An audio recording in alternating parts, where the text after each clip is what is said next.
Be brave, speak up, hold people accountable.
Okay. Madam Clerk, just for record's sake, now that we have quorum, if you would please do roll call again.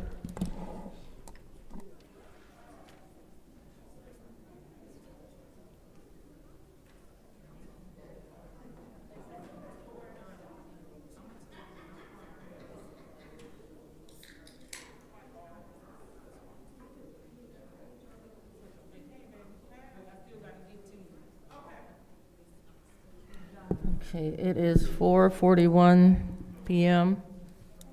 and we will redo the roll call. Mr. Alamin is not in. Dr. Lewis? Present. Ms. Johnson? Present. Ms. Priestley? Present. Ms. Winfrey Carter is not in. Ms. Burns is not in. Ms. Mashat? Present. Mr. Pfeiffer? Present. Mr. Jarrett? Present. You have 6 members present. We have present. 6. Oh. What'd you Madam say? Chair, Madam Clerk? I just want to point out that the city attorney has not arrived yet, just so you know. Oh, I think because everybody saw that 5 o'clock, and they act like we don't do this at 4:30 every week, but I think the 5 o'clock on the agenda threw them off. Well, the secretary is going to check on our office to see if Thank she's- you.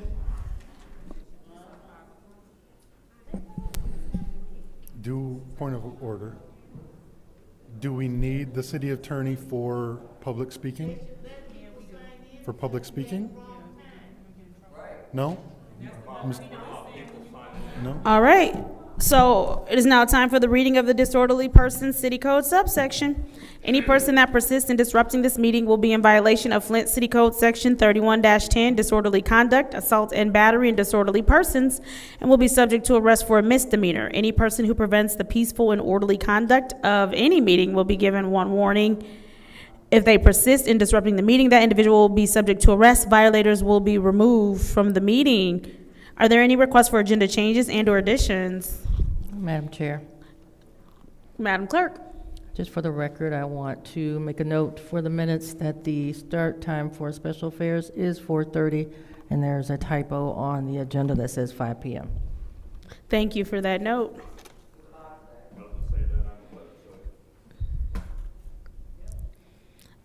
Are there any requests for changes or additions? Seeing as how there are none, we will move on to public comment. Members of the public who wish to address the city council. Madam Chair, I just for the, if this says 5 o'clock, did the notice, or this is the only thing on the website, right? No, the notice for the meetings says 4:30 for this date. This is a typo on the agenda. But the notice for the meetings for today says that special affairs starts at 4:30. Okay. Everybody good? We got it? Okay. Members of the public who wish to address the city council or its committees must register before the meeting begins. A box was placed at the entrance to the council chambers for collection of registrations.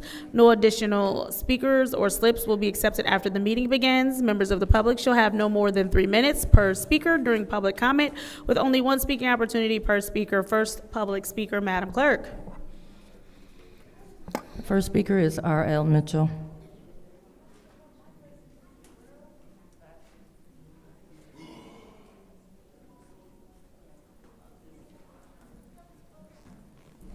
Hello, I'm R.L. Mitchell.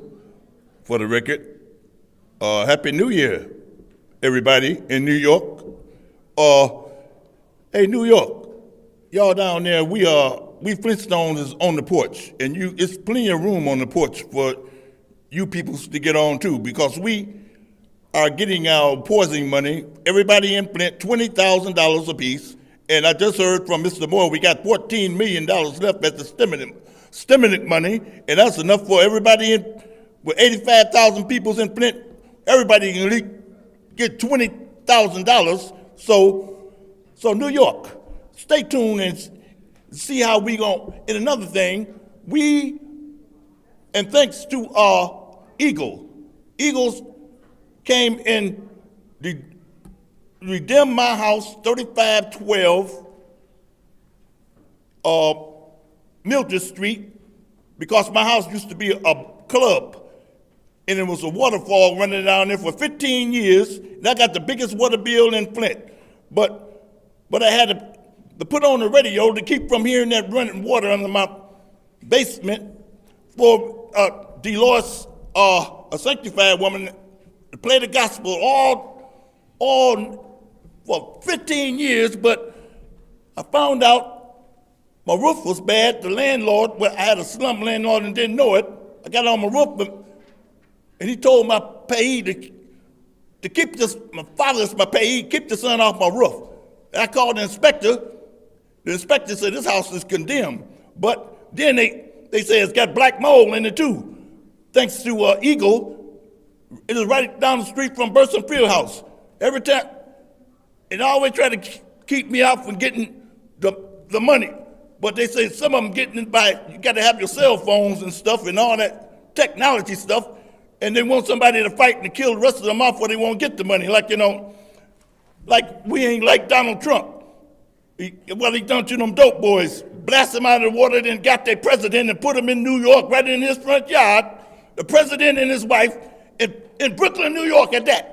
You know, Trump raised up in New York. All they got to do is go down in the subway, when they start shooting missiles over here like Bin Laden did, but he's still dealing with them old drive-by cotton picking, dope picking, tomato picking, or whatever. I can't say Star would say Puerto Ricans in order to make them, but Shaq up, she jumped up. Like I say, ISIS, who they think they is, call themselves jumping on me and just cause somebody going to church and stepping up. Anyway, Happy New Year, you peoples, and we gonna get paid big time tonight. You'll see. Stay tuned, New York. Next public speaker, Madam Clerk. The next speaker is John Baker or Breaker. How you doing? My name is John Baker. I'm from the 7th Ward. Ms. Mouchant. I've been here for a year and a half. I was asked to come here for the Flint Art Project. We do the murals and everything. I cook for those artists. So in that time, I've noticed a lot of these grocery stores, namely Mr. B's, Fresh Market, all the grocery stores that are here, they're not having enough fresh food. I've actually had made videos of all the food that was outdated. Literally the gas station, Sunoco, right next to this office, the gas station right there. I came from out of town, got off the road, got a sandwich and a juice, both molded, spoiled, can was 2 years old. I'm a chef. I'm Le Cordon Bleu. I was a valedictorian. Basic food practices is to have fresh, edible food. Doesn't have to be delicious. It just has to be edible. So that's what I'm complaining about. Like I said, I've only been here a year and a half, property owner. I'm on Avon, condos, there, and I'm here. I went to the mayor's office. I've gone to the health department. I've gone to the Department of Agriculture. I was at the news this morning, and I just wanted to bring it to your attention if you didn't know about this already. To me, it's new, but everyone that I hear and talk to here says this is something that's been going on. I was actually assaulted at one grocery store, Longhorn, because it's like 500,000 views on Facebook and Instagram of the incident where I went in and videoed the food. And as soon as I walked in this morning, I just walked in the store, the owner already had it ready, and they've instructed their cashiers and people to tell when I come in the store, because I'm going to complain. So, and I have everything on video from each store, Longhorn, all of them, Mr. B's, Hutchinson's, Fresh Market, all of it. So I don't think I need 3 minutes. I appreciate your time. Thank you, Ms. Mouchant. Thanks. Thank you. Next public speaker, Madam Clerk. The next speaker is Audrey Muhammad.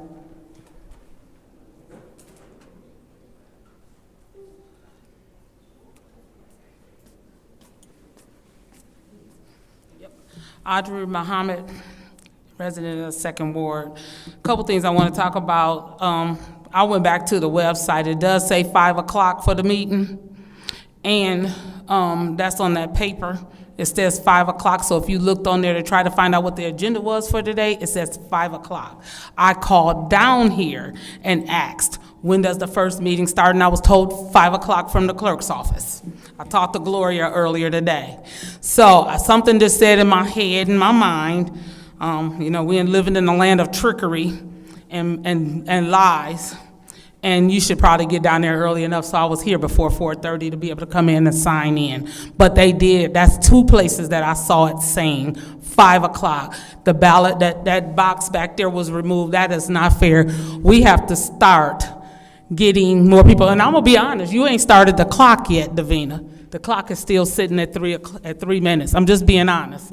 Okay. And so I'm just letting you all know that that's a bunch of trickery, lies that's going to be exposed. That is not the truth. I looked right at the agenda myself again, and it does say 5 o'clock, and it's on the website. So if it's a mistake, make sure y'all doing some corrections to the mistake. Lawyer, you got to listen to this, because this is trickery that's happening to the citizens of Flint. And if you're representing Flint, you're not just representing the council, you're not just representing the mayor's office, you're representing the city of Flint. And the residents have been brutally mishandled. I'm also going to talk about the police officer Stillwell again. Keep coming up in different problems and all kinds of issues in the community. The same officer who knocked on my door and told me he was going to take the locks off of my door if I locked my door again and my daughter couldn't get in. The same officer who went around my house and flashed his flashlight in my window. The same officer I came down here on the 31st of October and filed a complaint, and have yet to hear from Officer Lieutenant Dixon from Internal Affairs about it. Have heard nothing from them at all. Have spoken several meetings concerning this. This is bad for the police. This is not a good time for the police to be doing that. He didn't have a body cam on him. He didn't have his badge where it was seen. He barely had his name where it was seen. This is not good for the citizens of Flint. We have to do better. I would like to hope that somebody would stand up like the police chief in another city did to ICE and said, real police don't cover their face. Real police don't cover their badge. Real police don't to hide their identity. They come out and do what they're supposed to do. And she threatened to arrest ICE members who come in her city and cover their faces up. She said they're no better than what we had with the Klan. She's going to come after them. Now, I would like to say something about this. We got the water settlements coming in, and I ask of you, the council, the city, the attorney, anybody in the city, anybody who's listening, after talking to School Board President Joyce McNeil, and we talked about the foster children who are lost in the system, who may not be accounted for with settlement money. They may have been in a foster home and may have not been filed for them. What are we doing about those foster children who are now adults? They deserve to have a part of the settlement. Somewhere or another, there need to be a task force that's going out. Use school records, use any kind of records that you could get. Go in with the other agencies and find those children and make sure that they get their monies too. Thank you. Thank you. Next public speaker, Madam Clerk. The next speaker is Keelani Copany.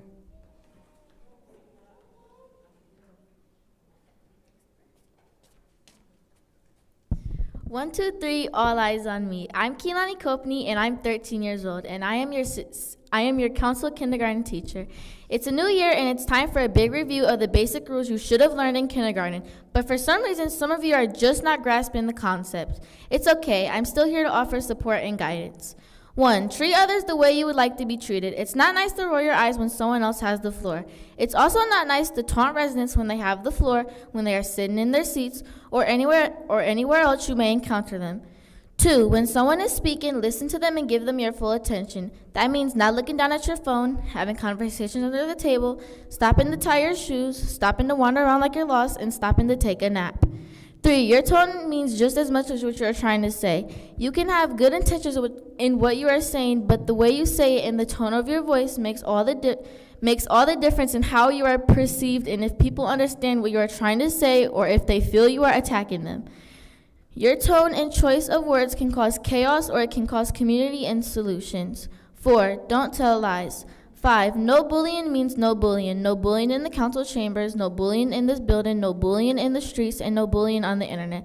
That means both verbally and physically. As elected officials, you are supposed to be role models and be the best the city has to offer. For example, saying on Facebook that residents come to council to be clown show stuff when you don't agree with them. Some of you also need to learn to keep your hands to yourself. Might I suggest anger management and therapy? Thank you. Next public speaker, Madam Clerk. Next speaker is Mari Copany.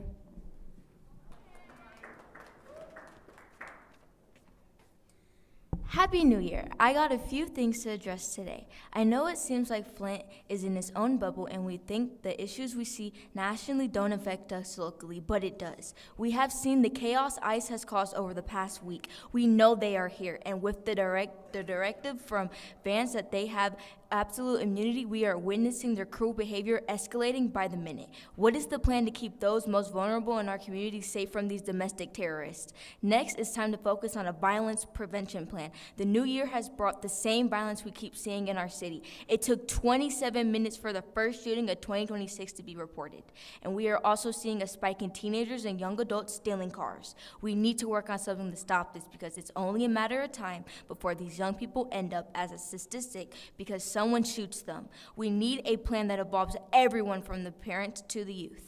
Even though he's not here, I want to address the councilman in the first ward and the comments he left on my Facebook. It is true, I have never met you or had a conversation with you, but who's the elected official here? I have been doing work in this community for over half my life. You would think leaders would want to support a young person that continues to show up for the community, but by your own admission, you have never left your seat to even introduce yourself, let alone had a conversation with me. Now, on to something positive. December 20th, we held my 10th annual toy shop and resource fair, which was the largest in the city of Flint. We were able to serve over 500 children and gave away over 3,500 toys and 200 coats. While my event was a huge success, it is sad that the only elected official that showed up to support was Councilwoman Burns. It is disappointing to see members of the council pick and choose who they want to support, instead of putting differences aside to support the kids in Flint, who you were also elected to represent. Not only is it a new year, but it's an election year, and I hope to see everyone on council step up and do what supports and benefits the entire city. Please do your job. Thank you. Next public speaker, Madam Clerk. The final speaker for this meeting is Stanley Wood.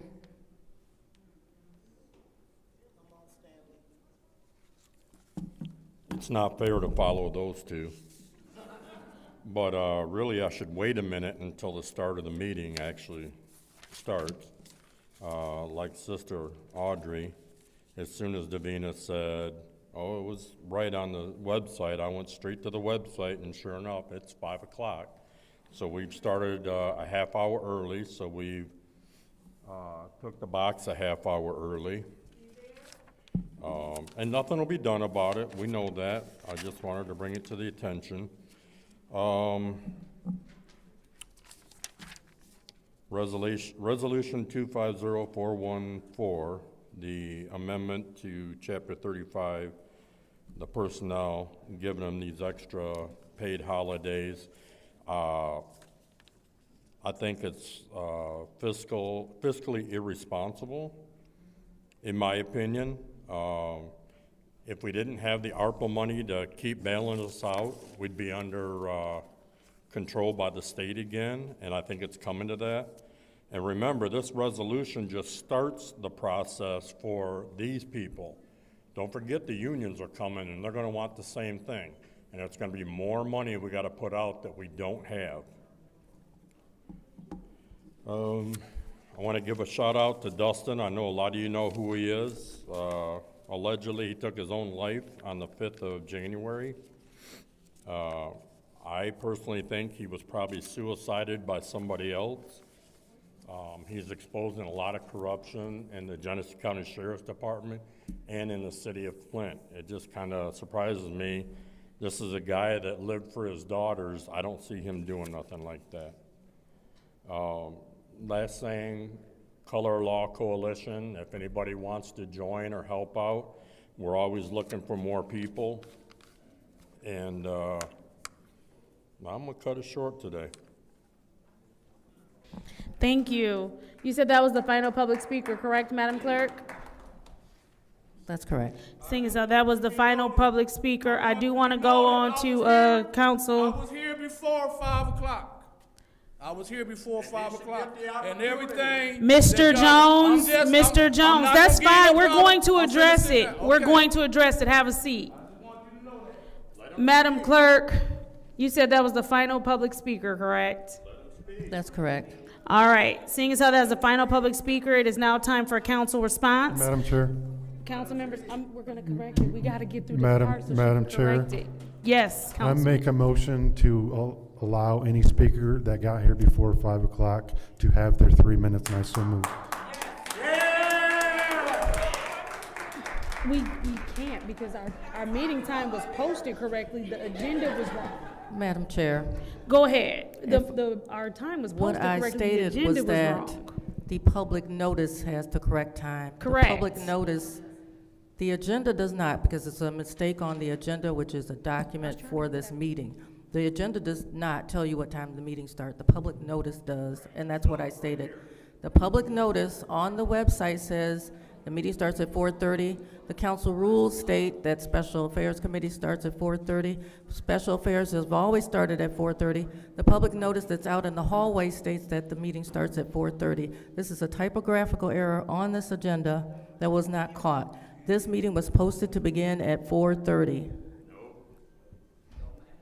Thank you. Madam Chair, there's a motion on the floor. There is a motion on the floor. Is there a support? It's been moved and properly supported. I guess the clerk just gave discussion, so.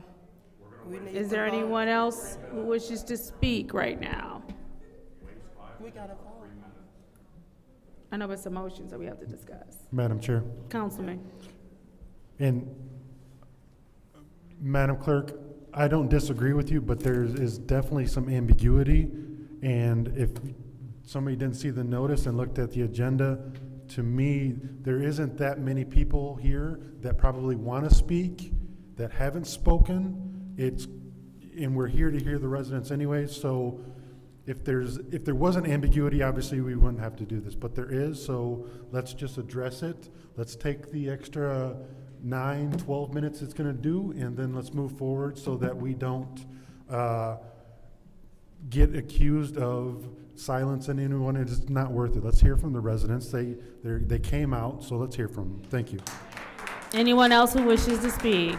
Madam Chair, Councilwoman in the 4th Ward. you know, I do agree with Mr. Pfeiffer on this, only because there is some ambiguity, and so I am going to vote in favor of it. But this is something that I normally wouldn't, but because it is on the website wrong and our agenda, and some people do look at the website, not the official notice, that's why I'm supporting the motion. Is there anyone else who wishes to speak? Yes, Madam Chair. Councilwoman in the 5th Ward. Thank you. Now, okay, we do all know that the meeting starts at 4:30, but I'm confused. Who made the agenda, and why does the agenda say 5 o'clock? Do we go back and check what we're putting out there? Shouldn't we go back and check? Madam Chair, through you to Clerk Davina. Madam Clerk. Yes, we do check, but we are human, so we do make mistakes sometimes. So that is what it is. It's just a mistake, an oversight for that. And because we are still utilizing Word documents, it's a lot of cut and paste for our agendas. So it doesn't automatically fill in. But yeah, it was just an oversight. Okay, I would say, please, to cut down on confusion and all of it, please go back and recheck these agendas. And I'm gonna vote yes on this because it's true that a lot of people do not see the public notice. They do see the agendas, and the agenda is right there at the door as well. So I would say please be careful and make sure that we're putting out agendas with the right time. Thank you, Madam Chair. Is there anyone else who wishes to speak?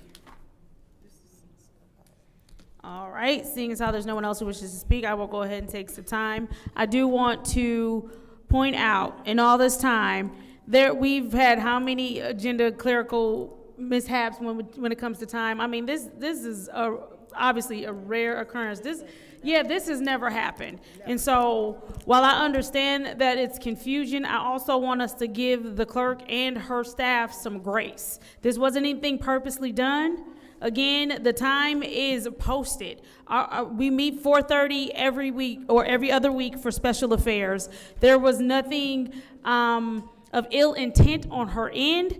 And so I think at the end of the day, that after this vote comes forward, and the public does get the rest of the public speaking, I do ask that y'all give grace because it's never happened before. It was an accident. It was a mistake. She's owned up to it. She said they didn't catch it. But as always, special affairs starts at 4:30. It's posted at 4:30. So legally, we have to go with what our posting says. All I'm asking is that y'all give her grace and don't automatically assume she had some sort of ill intent towards you. And with that said, I will go ahead and do the roll call vote to allow the speakers who were here before 5 p.m. to go ahead and speak if they so choose. Roll call, Madam Clerk. Mr. Alameen is not in. Dr. Lewis? Yes. Ms. Johnson? Yes. Ms. Priestley? Yes. Ms. Winfrey Carter? Yes. Ms. Burns? Yes. Ms. Mashat? Yes. Mr. Pfeiffer? Yes. Mr. Jarrett? Yes. The vote is,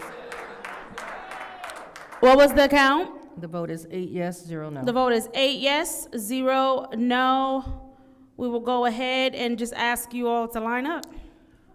Madam Chair, Go ahead, Madam Clerk. if I could request that Mr. Moore be allowed to speak first because he did turn in a Mr. late Moore? speaker slip. Okay.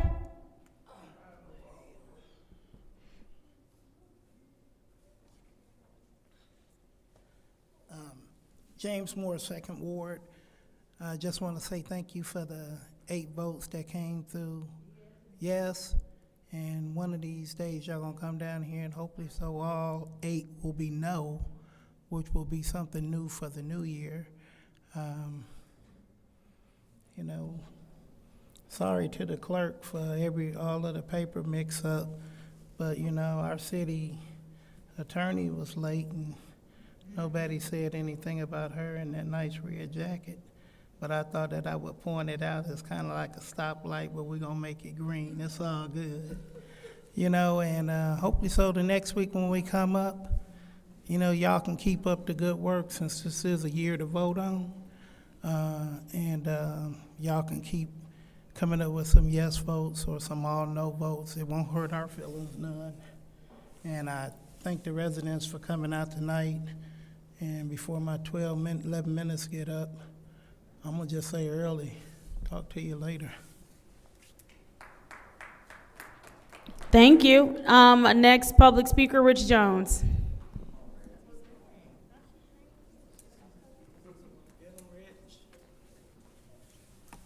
I'd like to thank y'all for y'all vote. And the last time I was up here, I spoke on having it's been so long, I done forgot the meaning of what the word is. A gathering, we can just say a gathering, a town hall with the police department, so we can start ironing some of these differences that we have out now before we have a physical problem that we want to talk about.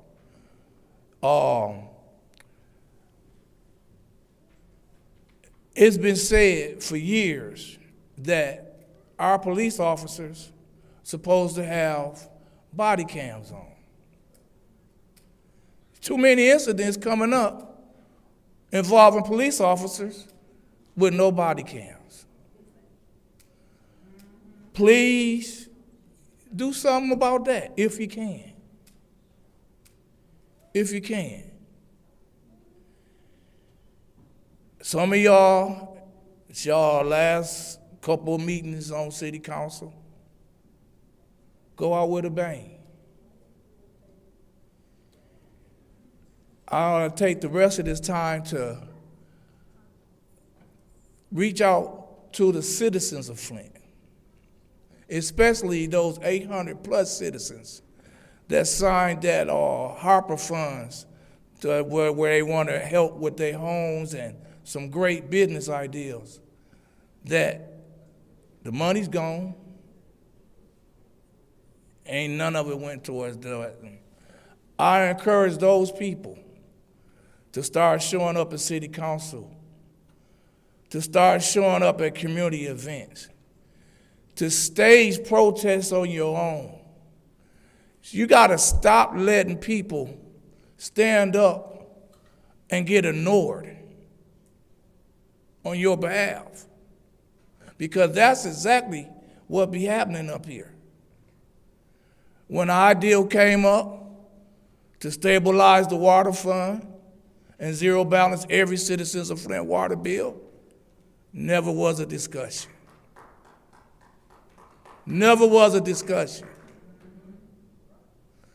Citizens of Flint, this next city council will not move if y'all don't fill these chambers up and let them know that y'all demand change and this is the way y'all want them to vote. Because one or two people coming up here and getting ignored while props takes a conversation, ain't it? Thank you. Thank you. Next public speaker, Ms. Claire McClinton. Ms. Young, did you want to speak? Well, council, thank you for listening to the public and voting accordingly. Nobody's up here to crucify the clerk or everything, but it was a mistake made, and this is the way to correct it. I'm hoping that Happy New Year to each and every one of you, and to those of you that are out there that's thinking about running for public office. This is something we want to challenge you about. Who among the candidates will listen and take leadership on behalf of the people? Now, I know that sounds kind of trite or whatever, but right now, and it was brought to your attention last year, Village Shore Apartments, where people's water was cut off, their water tied in with the boiler system, and their heat was cut off as well. Now, there's about only 5 or 6 families left over there, but the question becomes, what can be done about the situation as they try to transfer into other housing? Apparently, the apartment, that one building, is 3 in the complex, that one building was deemed contaminated or whatever, and they had to go. So the question becomes, what are you elected officials gonna do about it? And if you can't do anything about it, tell residents and the public as you prepare to run for public office, I can't do nothing about it. Say that. Have the gall to say it and quit playing in our face. Times are changing. Homelessness is rising. Our people on the street, living in abandoned homes. What are you as elected officials gonna do about it? And if you say, I can't do anything about it, say that when you announce your candidacy. Say, I can't do nothing about it, so we'll know. Times are changing so fast, and I want to say one thing about our government disappearing people on the street, unaliving people in their car. Times have changed. In Milwaukee, when George Floyd got killed, this council, not necessarily everybody up here, but this council passed a resolution and told the Attorney General in Minnesota to do a fair job in investigating his death. Today, guess what? The feds are not allowing the Attorney General to investigate it. See how things change?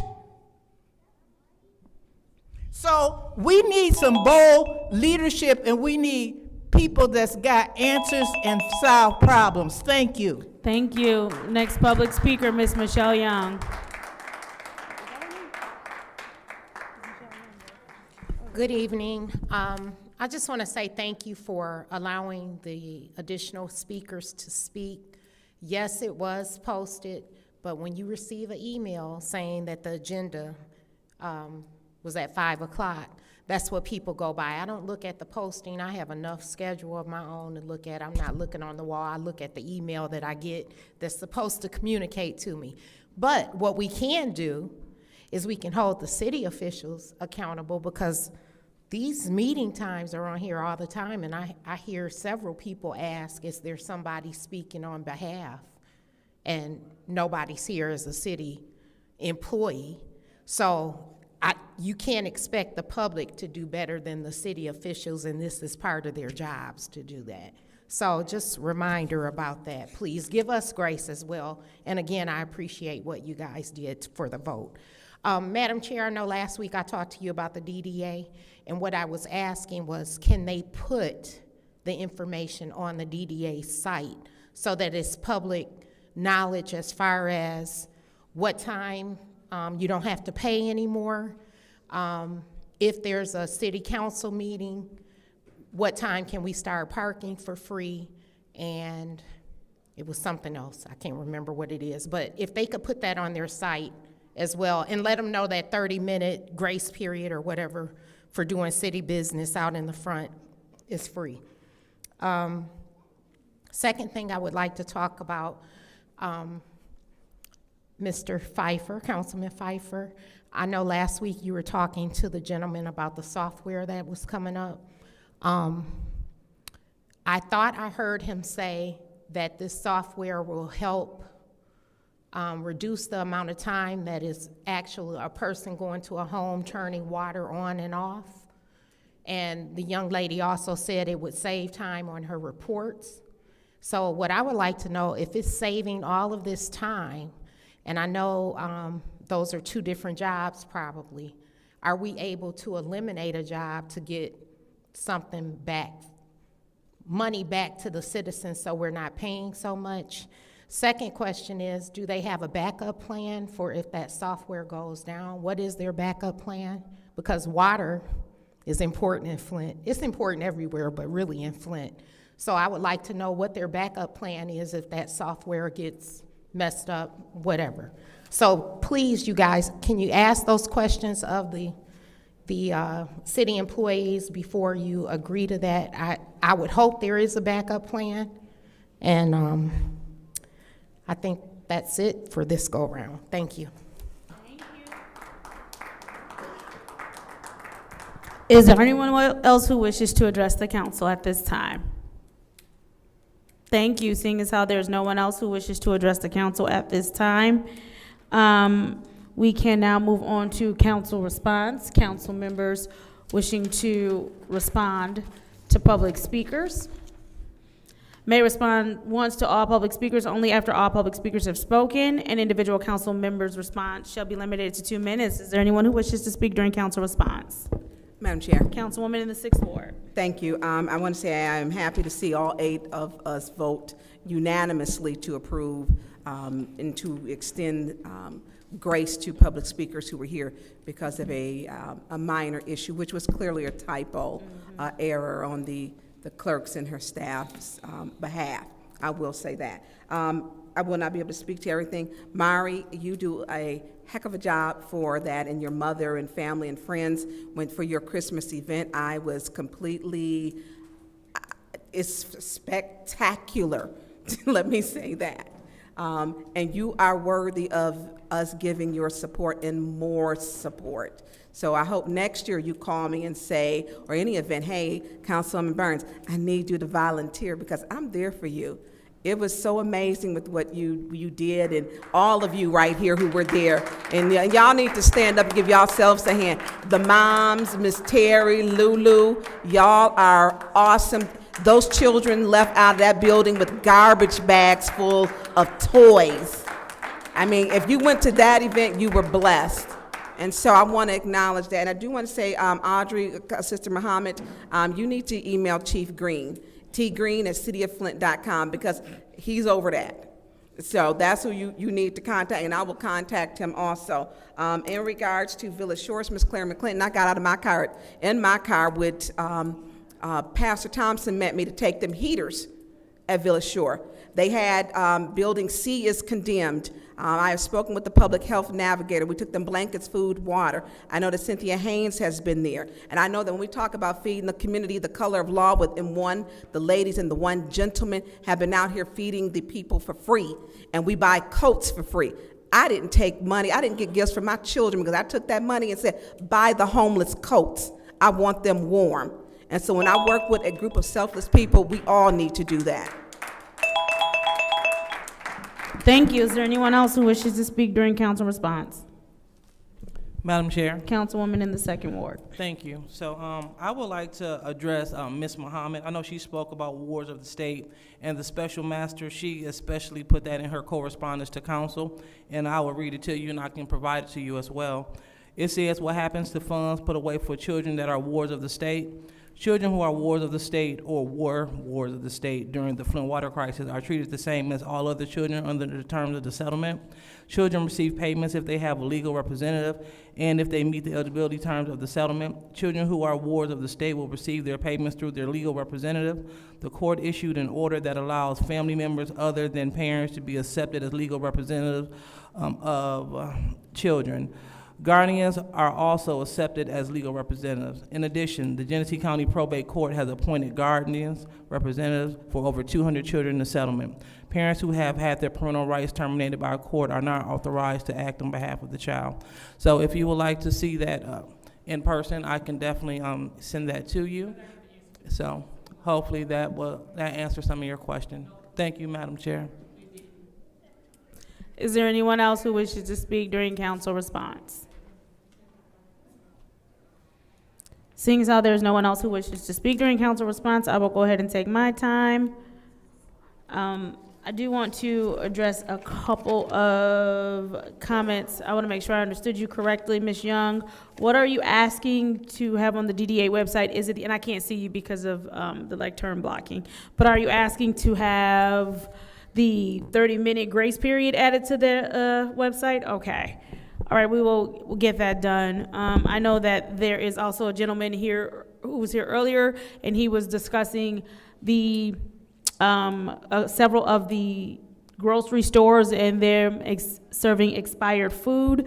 I know that you have had an opportunity to speak with someone in the mayor's office. I know you've spoken with someone in the county. I believe you said you spoke with one more person. What I do want to do, though, to make sure that we are following up and doing our due diligence is I want to connect you with someone over at the county as well so that we can see what, if any, plans they have to address the expired food concerns that you have. You are not the first person to come and to one of us, not your first person to maybe come before council, but to come to us individually and say that there's expired food being served in our community and we do not have fresh food options. That was one of the reasons that the North End Flint Food Market was so important, was so that, one, obviously residents took an opportunity to believe in themselves, and they came up with a co-op and they put money back into their community, but also to have the fresh food options and to make sure that it was under a mechanism that they could control to ensure that there was not expired food there. Ms. Muhammad, I will ask questions about the body cams, because that is one thing that I wholeheartedly believe that officers should have body cams. Mari, I do thank you for your comments. I thank you for uplifting the fact that ICE is now in our community. We need to pay attention to the fact that ICE is now in our community and the ways in which they have been moving in other communities, and make sure we are on guard for our community. So thank you for uplifting that. Seeing as how that is my time, we will now move on to the consent agenda. What is the pleasure of the body? Madam Chair. Councilwoman in the 4th Ward. Separate. No, ma'am. Consent agenda. All items are separated. No consent agenda, there's just one item. I know, but I still have to say we're on the consent agenda.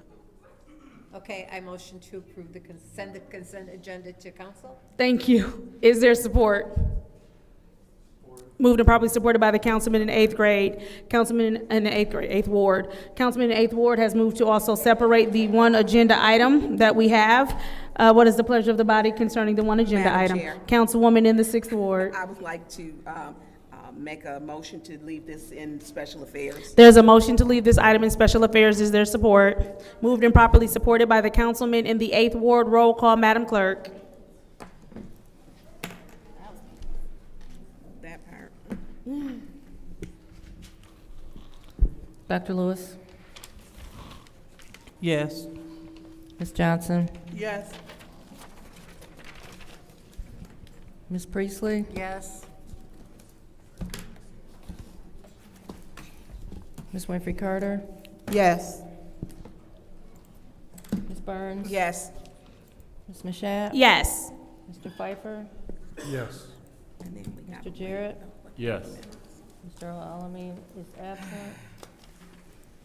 The vote is 8 yes, 0 no. The vote is 8 yes, 0 no. Resolution 250414-T, which is the Code Amendment Ordinance, Chapter 35, Personnel, Article 5, Working Conditions will remain in Special Affairs. What is the pleasure of the body? motion to adjourn. There's a motion to adjourn by the councilman in the eighth ward, supported by the councilwoman in the sixth ward. Roll call, Madam Clerk.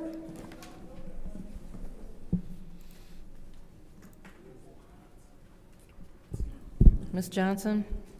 Yes. Ms. Priestley? Yes. Ms. Winfrey Carter? Yes. Ms. Burns? Yes. Ms. Mashat? Yes. Mr. Pfeiffer? Yes. Mr. Jarrett? Yes. Mr. Alamin is absent. Dr. Lewis? Yes. The vote is 8 yes, 0 no. Vote is 8 yes, 0 no. It is 5:28 p.m. on Monday, January 12th, 2026. The Special Affairs Committee meeting is adjourned.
if a public notice was sent out about the EDC meetings?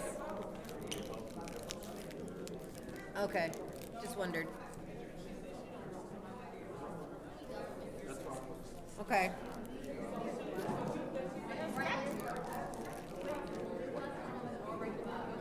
I got 25, it's supposed to be the second Tuesday of the month, but Ryan's gone, Tyler's gone.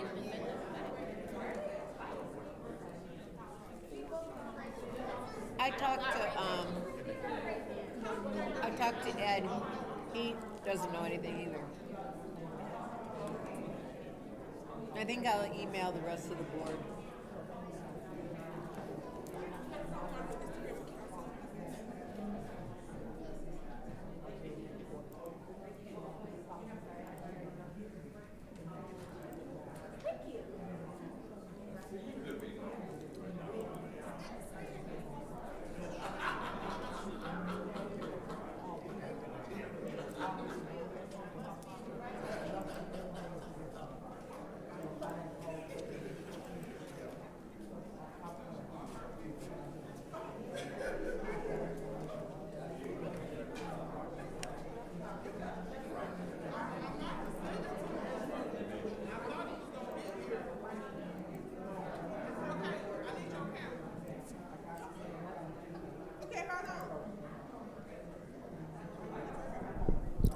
If I could ask council members to take their seats so we can start this city council meeting.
Yes, you can have these.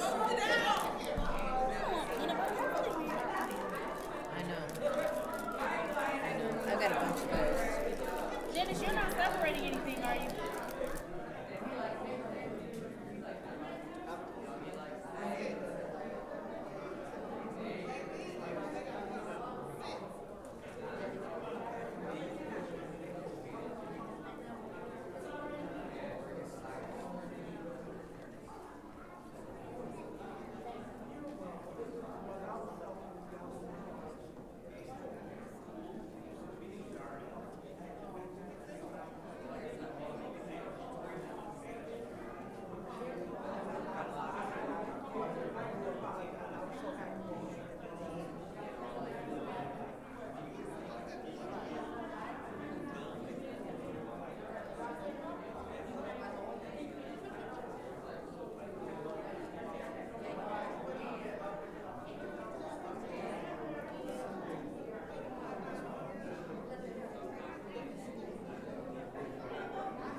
I'm going to ask again for council members to take their seats so we can start the city council meeting.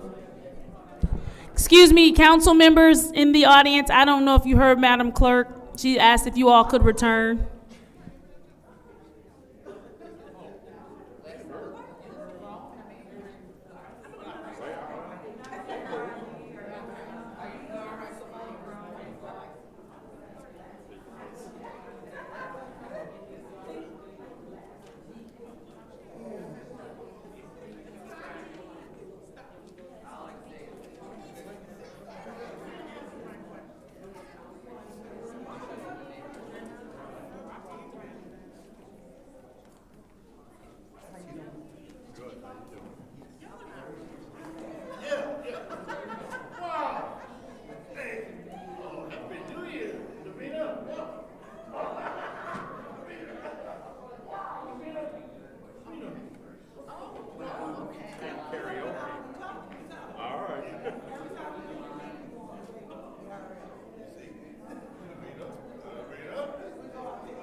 It is 5:43 p.m.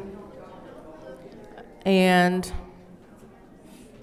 pursuant to the Flint City Charter, I am calling this City Council meeting to order for the purpose of electing the organization of the City Council. Before we begin, we will take a roll call.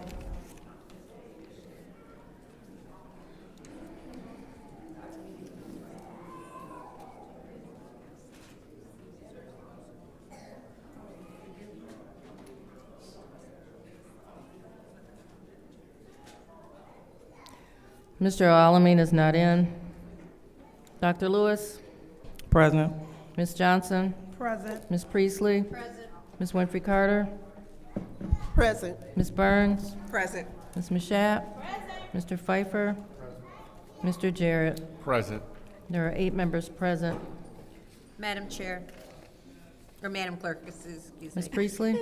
Yes, I'd like to make a motion to postpone the election for leadership to our next council meeting.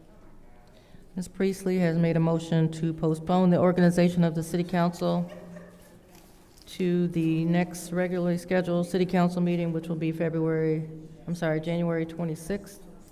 Is there a second for her motion? Support. Supported by Dr. Lewis. Take a roll call on that motion. Mr. Alamin is not in. Dr. Lewis? Yes. Ms. Johnson? Yes. Ms. Priestley? Yes. Ms. Winfrey Carter? No. Ms. Burns? Ms. Burns. Ms. Burns? Yes. Ms. Mashat? Yes. Mr. Pfeiffer? Yes. Mr. Jarrett? Yes. The vote is 7 yes, 1 no. The organization of City Council will be moved into the next regularly scheduled meeting, so we will move on to the rest of the agenda.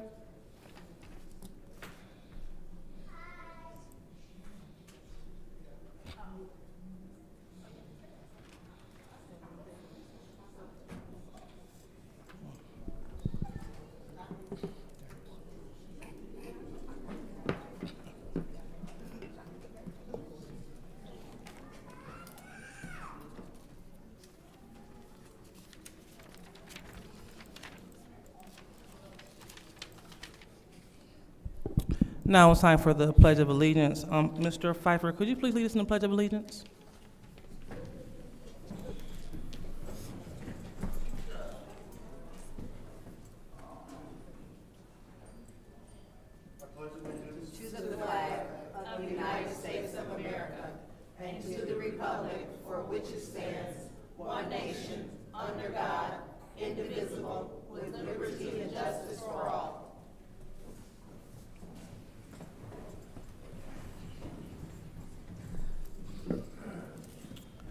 So now it's time for the prayer of the blessing.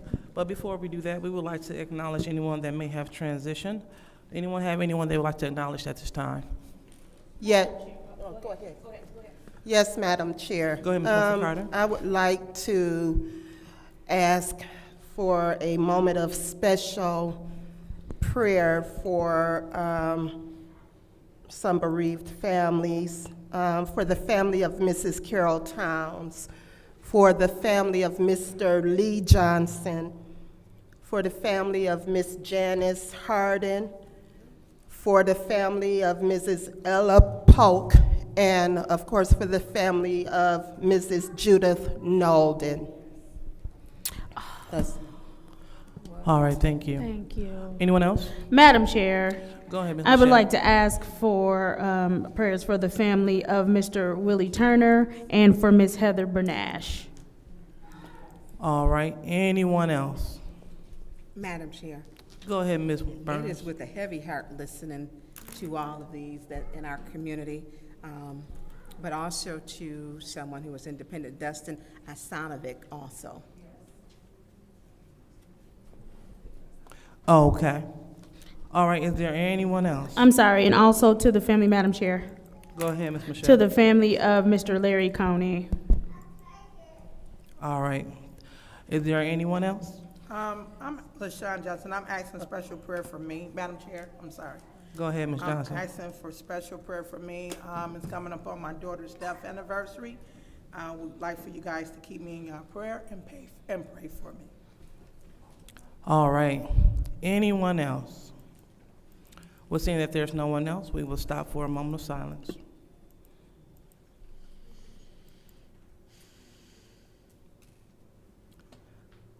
Okay. Thank you. All right, so now it is time for the prayer or the blessing. So we will ask Councilwoman Mashat if you will lead us in prayer. Absolutely. If all minds are clear. Heavenly Father God, we just come to you first and foremost in the name of Jesus, thanking you for allowing us to live to see another day. Thanking you for watching over us and keeping us safe and protected. Thank you for keeping us safe and protected as we go on our respective journeys to our homes, that we would get there safely. We ask that you would be with Councilwoman Johnson and her family at this time as she is still grieving the loss of her child. We ask that you would strengthen and keep her. We ask that you would be with all of the families who are currently experiencing loss, Lord God, that you would help them through their grief. We ask that this meeting would be something that would edify and uplift your kingdom, that it would be something to edify and uplift the residents of Flint, and that we would all be of one mind, one sound mind to do the work for the city of Flint. In Jesus' name we pray, amen. So now it's time for the reading of the Disorderly Person City Code subsection.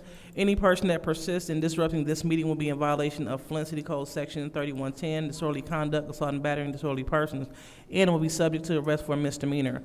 Any person who prevents the peaceful and orderly conduct of any meeting will be given one warning. If they persist in disrupting the meeting, that individual will be subject to arrest. Violators will be removed from the meetings. So now it's time for any changes to the agenda. Do we have any agenda changes? Madam Chair. Go ahead, Madam Clerk. On page 7 of the agenda, the special order 260018 should be number 260019. Could you please repeat? Madam Clerk, could you please The speak number up? for the special order on page 7, instead of 260018, should read 260019. All right, and we're referring to the discussion item, correct? That's correct. Okay, thank you. Madam Clerk, So, excuse me, Madam Chair. go ahead. Madam Clerk, was there a walk-on that we're supposed to have? The only add-on that I was expecting is going to be held for the next committees. Oh, okay, thank you. All right, so being that we still had agenda changes, so we have, for the sake of time, we have the R.L. Jones Outreach Center here, and we would like to, well, I would like to get them in so we can hear them before we get into the meat of the agenda, so they don't have to stay here all evening. So, is it possible? Do we have any objections if we were to move this before resolutions? Okay. So the councilman in the 8th Ward objects.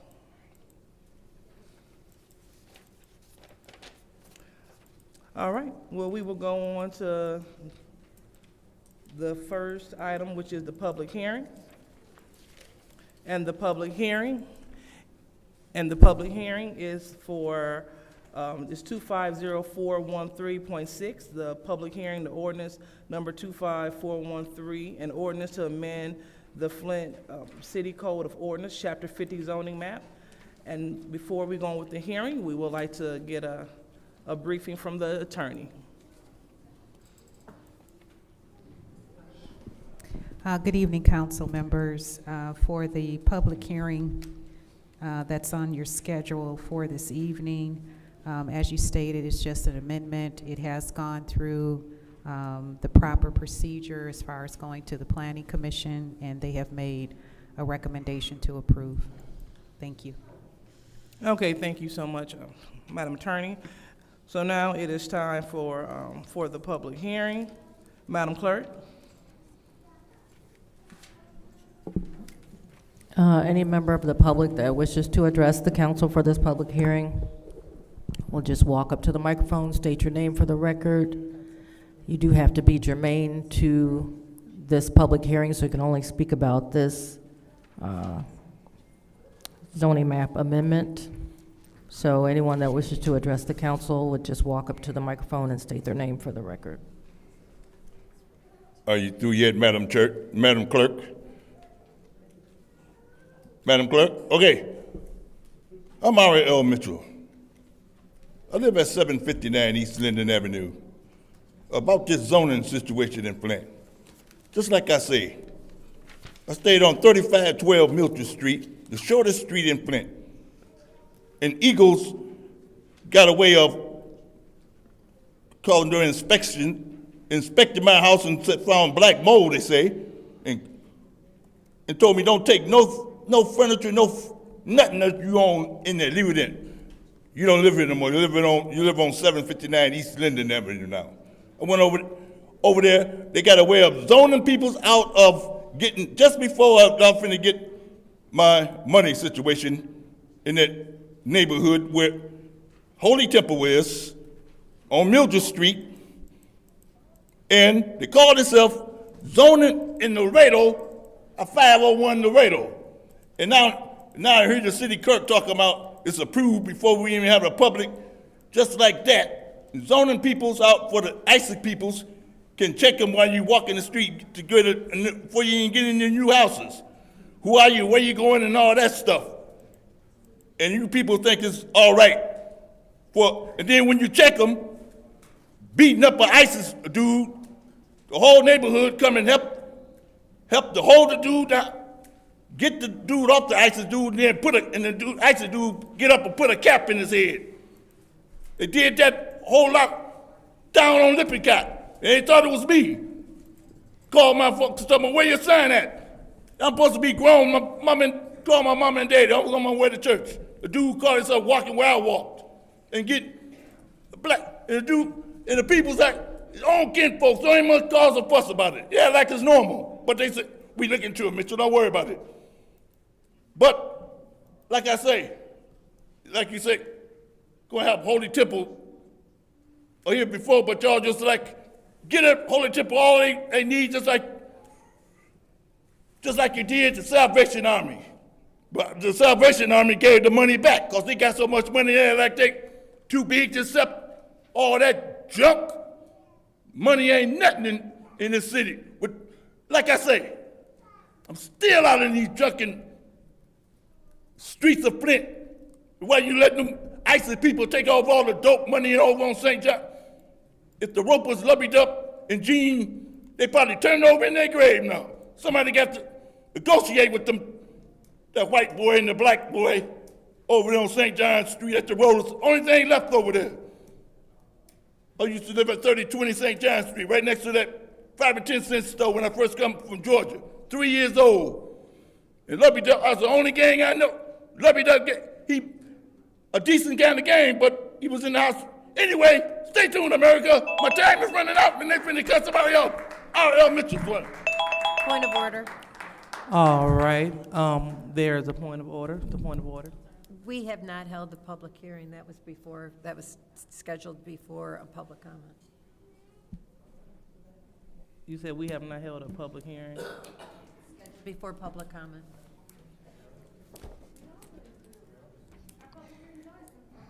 We did. Madam Chair. We're doing public hearing. I'm sorry.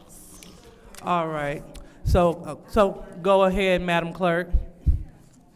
Yeah, I think Ms. Priestley figured out her confusion. All right, thank you so much. Go ahead, Mr. Wood. I just have a really quick question. I don't know if somebody can answer me, but is this already vacant property or are there any houses on it? That's the only question I had.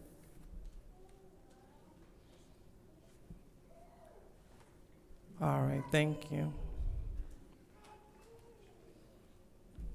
I want to second what Mr. Wood said, but if there's no houses and it's just open spaces, what I'm reading, open spaces to a production center, and if that means jobs, then we need jobs. So, thanks.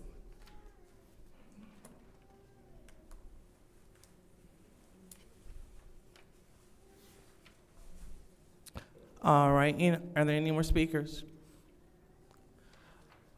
Any more speakers? So seeing that there are no more speakers, this public hearing is now closed. So now we're moving on to public comment. So the members of the public who wish to address the city council or its committees must register before the meetings, and a box was placed at the entrance. So the members of the public should have no more than 3 minutes per speaker during public comment, with only one speaking opportunity per speaker. So first speaker, Madam Chair. First speaker is R.L. Mitchell.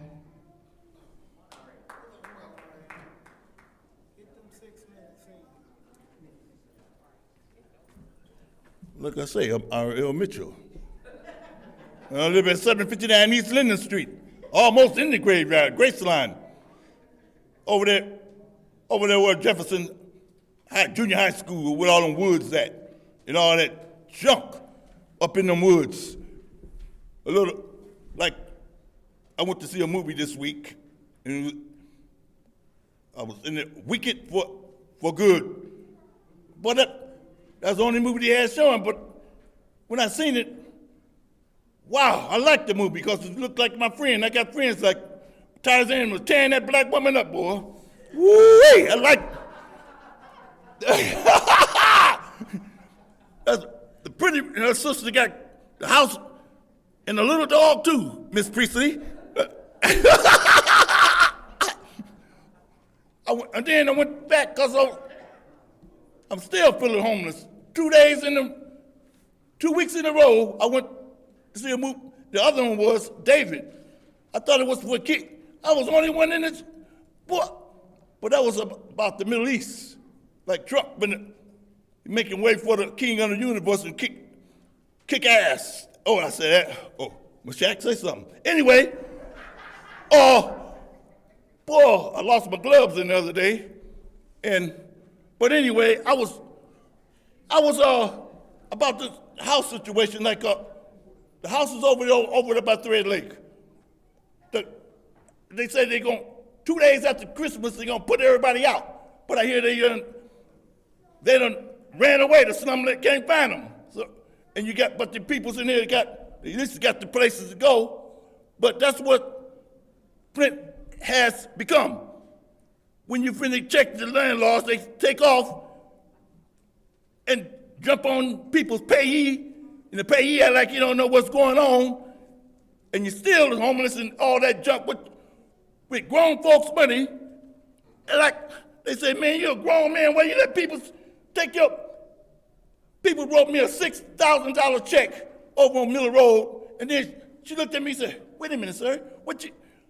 She give me that check back."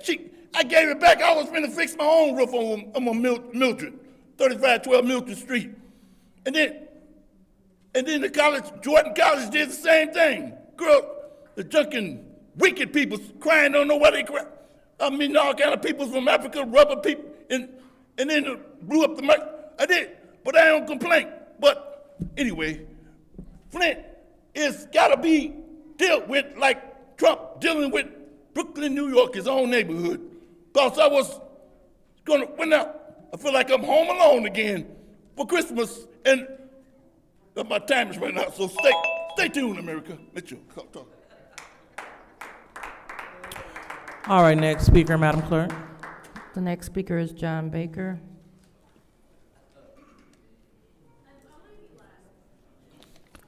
Next speaker is Audrey Muhammad.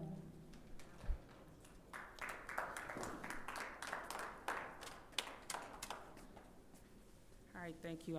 Audrey Muhammad from 2nd Ward. First, I want to speak again, just for clarity, on the agenda from before.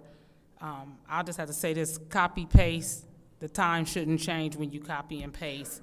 And that makes me say go back to voting, because there has to be an accountability, because we had too many voting ballot boxes that wasn't secured properly when they was turned in. And with, my thing is, where's the supervisors that was responsible and what happened to them? They shouldn't be working again this next couple of elections. If they messed up the first couple of times, I know if I mess up on my job, I'm gonna be held accountable. I'm gonna get rolled up, and if I mess up 2 or 3 times, they gonna fire me. So those people, even if they just only work 1 day out the year, 1 day every other year, they should not be working again. We need to make sure that you all kind of follow through with that and make sure that the people and the citizens who vote have confidence in the voting process. They lose their confidence when it's not taken care of, and then we automatically think something suspicious is going on. I just would like to say, please be more respectful of the people's time. If we're saying it starts at 4:30, then all the council should be here at 4:30 and be ready to start the meeting on time. Be respectful of not only just our time, but the time that's supposed to happen. Be here on time. We won't have that thing. I appreciate the information that was given by Councilwoman from the 2nd Ward, Liddell Lewis. However, that's not the answer to the question that I was asking. Those things we already know. We already know that there was a responsibility that was written in the process, but there's no follow-through. I'm saying there are legitimate foster children out there who was not accounted for. There's nobody out there looking for them. I know it is thousands of them out there. I spoke during Kwanzaa to one in particular who we gave information to, but think if it was her, how many more of them did not get the information, don't know where they're supposed to go. They're lost out there in the system. So there's an accountability. If it's from you all, somebody who listening, someone stand up and take accountability. I don't have access to records. I can't lead them in that direction, but there's something that could be done to help those foster children. The foster mom couldn't legitimately file for them. Did the state do it? Nope, they didn't do it. Who did it? The mom. If the mom was displaced for whatever reason, she probably didn't do it. There's some accountability and some help that could happen to these young adults who are out there now who was victimized by the poisoning of the water. We know that happened. We already know we didn't get what we should have as a homeowner. Didn't cover the water that I done bought over the years, nor my water filters for my whole house filtration system. Let's at least help those children. Thank you. Thank you. Next speaker. The next speaker is Keelani Copany.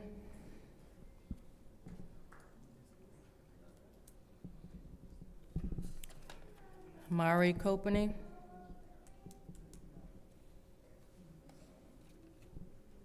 All right, so not here. Next speaker is Stanley Wood.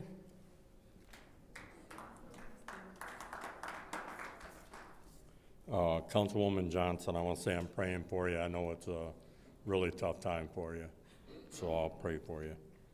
2nd Ward Councilwoman, I was a little disappointed when I seen the proclamation that you made to a non-city resident for the Beecher toy drive, when we're not even seeing those kind of proclamations for our own residents doing those kind of things. An example would be Mari or Clarissa Shield.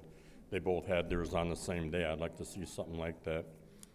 I forgot. My public speaking is brought to you tonight by 810 News Media Group, the #1 source of news in Flint, where their information is 99.99% accurate. Let me tell you about a FOIA request that I did right before New Year's. They got a good scam going here. So I put in my FOIA request, and then I get a letter back, I'm assuming from the legal department, and it says, okay, we've done your investigation, this is how much it is. Surprisingly, I felt it was reasonable. It was $5.75. Now the point of this is not the $5.75. The point is, after I paid it, I got no receipt. So I call the law office and they tell me, well, you got to upload the receipt in order to release the information to you. I explained I don't have the receipt. From there, I had to talk to the service department 2 different times. They couldn't help me. They couldn't get me a receipt. I called the law department back, and you know what I'm told from them? Go ahead and pay for it a second time and print the receipt out So now I paid twice. I can show you my bank statement. I paid twice for the same FOIA, and what I got was very disappointed. It literally was a one-line information. If it took somebody, as they put, 15 minutes to find this one line, I think is ludicrous. But I bring this up because how many other people has that happened to? How many other people have been told the answer to them was pay for it a second time and print your receipt out so you'll have it for the future? Had it been more than $5.75, I probably would have been pretty pissed off. I'm still not happy about it. That's $5 super chat I could give to 810 News Media Group.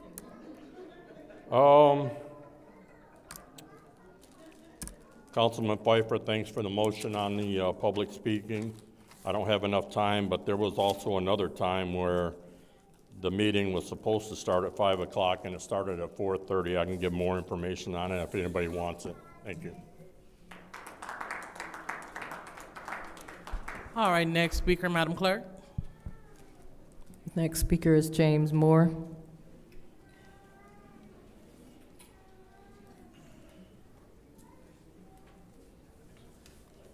James Moore, Second Ward, out here tonight. You know, a while back, we had a national situation came down with the Job Corps, and I think it was like 15 kids needed help. And throughout all the confusion, I think somewhere along the way they got some help. But that's what we try to do here in Flint. We done been hit with every damn thing that can go wrong has happened in Flint, and we still reach out to help. I appreciate Tanya up there saying that she was over there seeing about 5 people in a building that ain't got no water and ain't got no heat. You know, we got a pretty good healthcare navigator that worked back with that group back there in the corner that's real quiet from the mayor's office. And I'm just hoping that she'll find a way to come up with some ham and bologna sandwiches. All right, next speaker, Madam Clerk. The next speaker is M. Young.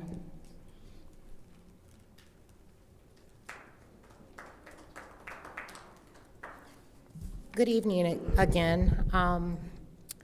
I just wanted to say to the public and not just council, reminder, it is election season. We will be having a lot of new people coming and wanting your vote, but just watch the history, see how much they interact right now, how much problem solving they do right now, how engaged they are with city council right now.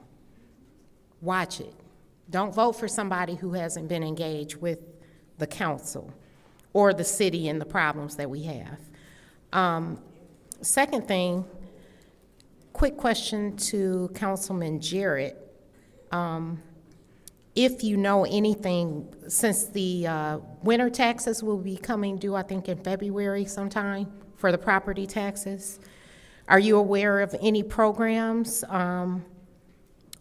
principal resident exemption programs, or any ways that we can reduce property taxes for our elderly or people with low income so that they don't lose their home? I'm worried every year about all, you know, that 160 group of homes that were lost. I would like people to remain in their homes that have paid their homes off, and the only reason they're losing them is because they can't afford their taxes. So let's be proactive. I know you know a lot about finances, that's why I asked you about it. If there's anything that we can bring ahead of time and maybe post somewhere or even take it to the senior citizen places to get at least the seniors. There's not really a group that meets where we have young people that may be homeowners, but anything to help with their taxes so we don't have a group of people losing homes again. Another thing, I'm going to go back to the residency thing again.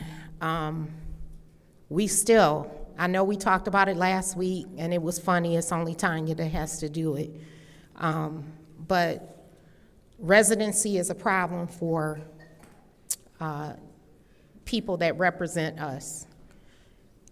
I don't know if the laws or rules are already in place, but is there any way we can look into anyone that owns a home, that we make sure their homestead taxes are to that ward?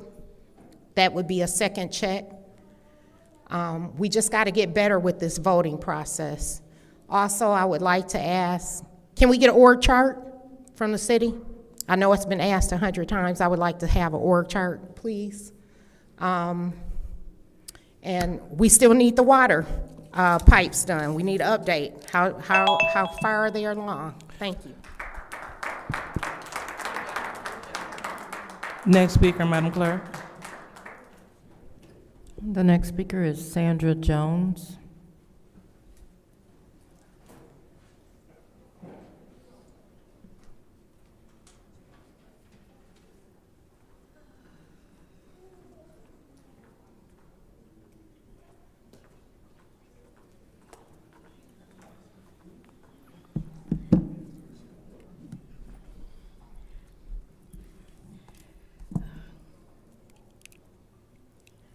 I come before you this afternoon with Director Kevin Kroons from Asbury United Methodist and also Harold Woodson, who could not be here. We're not representing ourselves, we're representing the help centers. So for not to want the help centers to come before this board is not good, because we're not representing our individual agencies. As you all know, we were started because of the community. The community voted on these 3 centers to be the representative in Flint for the people because of the lead in the water. If the people had not had mitigating foods and they had been exposed to lead for 28 days, they would wind up in the hospital.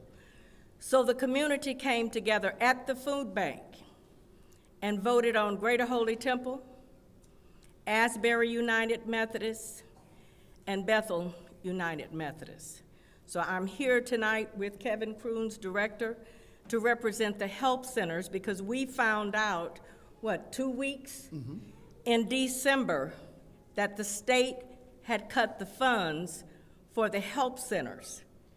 Now, our 3 centers make no money from the help centers. That money goes directly to the food bank, and the food bank distributes the food to us. We're in an environment today where no one volunteers. So the people who are working on, my day is Thursday, Tuesdays for Asbury, and Monday for Bethel. We pay out of our other agencies, our own personal agencies, for the representative. I heard the gentleman talking about Job Corps. Job Corps young people come and work for me every single Thursday and have been doing it. Well, you can have that look on your face if you want to, but it's a fact. They come and work because they don't have any other place to work. And we pay them $10 an hour. And most of you have been there to see them. When they didn't have a place to stay, it was Mother Jones who sent letters and emails all across everywhere, even to the U.S. government for them and to C.S. Mott and everybody. We all stand together. We met today with the food bank. I see my minute, but I need to read this to you quickly. The overall food insecurity rate in the county is 17.4%, affecting 70,490 people in Flint. The neighborhoods with the highest rates of food insecurity, this is from the food bank, are insecurity in zip codes 48503. Mother Jones, so just letting you know, so that is your time. However, you will be able to have your special presentation at the end of the meeting. Okay. Yep, so as soon as we finish the consent agenda and anything that may be separated, you all can come back and we will give you, you said you need 15 minutes? It won't even take that long. We just wanted to finish reading the statistics, so, and allow you to, if you have questions for us at the end, we'll be here. That's all. Okay, yeah, that'd be great. Yeah, so we could give you that time at the end, probably allocate like 15 to 20 minutes just in case they have any questions, so we can answer and so we can make sure that we take care of our residents. Is that Okay. fine? That's fine. Okay, thank you so much. Good. Thank you. The next speaker is Jaquindra Brown.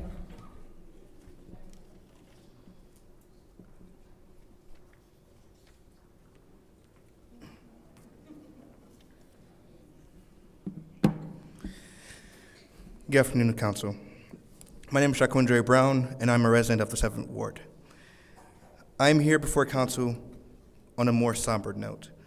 I originally wanted to talk about the City Council's charter policies, but due to recent events, I'm here to discuss this concern regarding safety.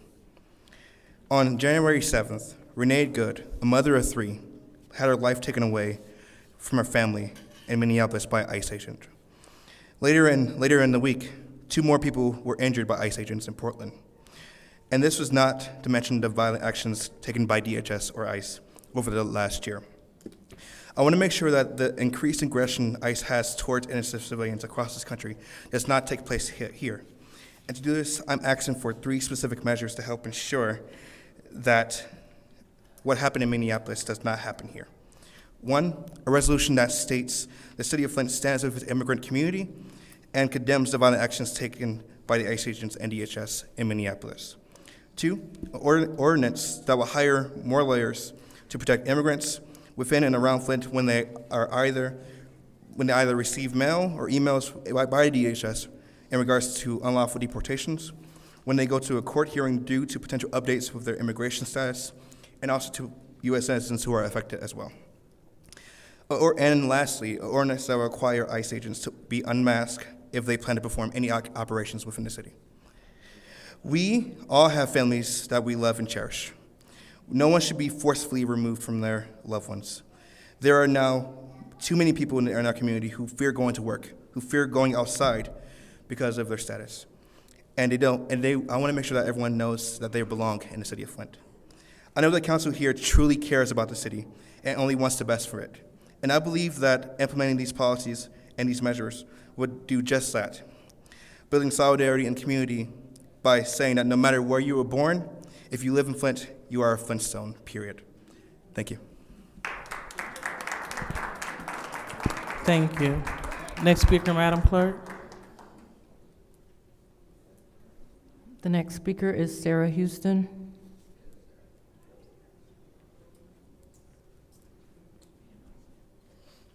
Sarah Houston, 6th Ward. Young men like that give me hope. That's giving me goosebumps. That just gives me hope right there. But first and foremost, I must always say that I am a CODA, child of a deaf adult. I am a parent to a deaf 16-year-old son. We live here in the city of Flint. Not my mom anymore. I lost her in March last year. But anyway, and I just want to see interpreters. You guys know that. I came straight here from work, working in Brighton, came straight here, rushed, ran in the door so I don't miss that box, and made sure I come here to say that. I also wanted to say, Mr. Pfeiffer, I am sad to see you go. And I want to thank you for giving a damn about our city, regardless. So thank you for your work. I really appreciate you. Other people are going to leave too. I have this gut feeling, and there are important people that are here, and I hate to see you guys go, but I am very grateful to meet you and know you and see your service and your love for this city, and I appreciate you, so thank you very much for that. Judy, you had spoken at the last meeting when somebody was asking about ARPA funds, and as a person who was a financial manager, the first thing to say is FOIA the information instead of being transparent. It says a lot about you, that's for sure. Ms. Johnson, I'm praying for you always, and I am so sorry about your loss, and nothing but love for you, for sure. Ms. Liddell, I think you just want a lot of power around here. I mean, you guys are going in circles about the presidency. You ain't even voting for your girl. I'm like, dang, you can't even have your girl back because you want to run it so damn bad. We could have been over this a long time ago, like for real. This is ridiculous. Grow up. Mr. I don't even know what to call him. ain't here today. We know he don't belong here. And those who support him, especially those women, because the men don't even, the women that support him, it's very sad and sorry as a woman to support a narcissistic person who abuses women, and y'all know he does it. I don't want to hear guilty and till proven innocent, because there's a lot of dead women out here whose dudes wasn't proven innocent. So that's all I'm going to say today. Thank you, everybody. Have a great evening. Next speaker, Madam Clerk. Next speaker is Rich Jones.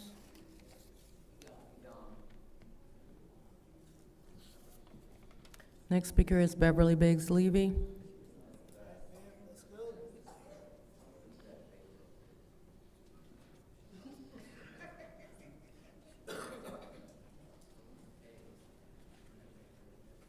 Hi, my name is Beverly Biggs Levy. I'm running for the 3rd Ward City Council seat.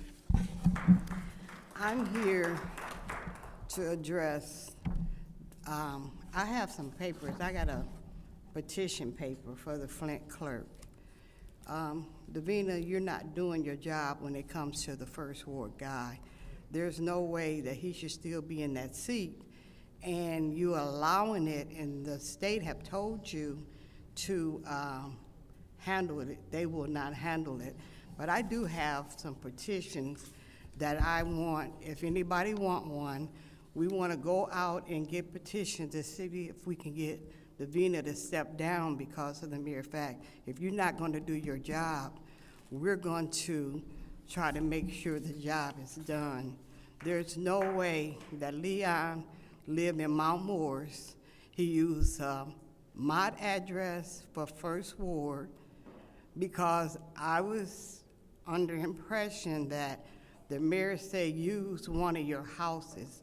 Now he's using another Flint address for Parkway for the 3rd Ward, and he really shouldn't be in that seat, period. Jerry put out something to have him to step down. You, Fabulous 4, say innocent until proven guilty. You guys know he's guilty. Liddell, you was at court. You heard that girl testify that the way he beat her, but you all for it. You guys are sick. You are a sick individual to let this man beat on a woman and don't do nothing about it, and you want him to hold this seat. I have nothing against him holding his seat if he was holding it for the right reason. He's not a 1st Ward council person. He will never, in my eyesight, be a 1st Ward council person. And if y'all allow this to keep going on, it's time for us. I have a ton of these papers. If anybody want to get one, I'm passing them out. We need to have you to be accountable for the job that you are sitting in that seat for. You know the wrong things that's going on, and you will sweep it under the rug. And I think that is sweeping under the rug for $1. It's not fair to the people. We, the people, have something to say. It's time for us to get on board and try to get her to step down if she won't do her job. Have a blessed day.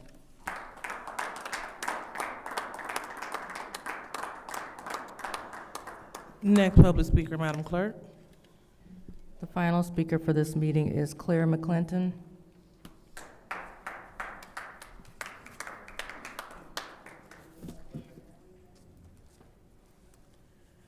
Good evening again, Council. Again, it's a new year. Let's turn the page. Let's get a clean slate. There's a lot we could talk about that happened in 2024, and it's not pretty. Our city was once a symbol of middle-class advancement through our great unions. We had first, as far as civil rights, with a black mayor in a city this size, a publicly voted and passed ordinance for open housing. We were the first. We are the first in so many social justice events, and yet we have not had, not just council, but other leadership has not lived up to our legacy. So I hope not just this group who may or may not run again, but anybody that's thinking about running for a seat in this town and in this state need to hold account about what you have done and what you're going to do to resolve these awful, inhumane conditions that we're dealing with in the city of Flint. We got the legacy and the history to say we can fight our way out of this, but we don't have the leadership in our elected officials that reflect that. It's such a disconnect between the experience of the people and the leadership that we have. And I'm not going to recount all of the disrespect and humiliation that residents who come to these meetings have faced. We ain't going to talk about that. We ain't going to talk about the governor and all them got away with murder as it relates to the water crisis. We ain't going to talk about the paltry compensation that we're getting.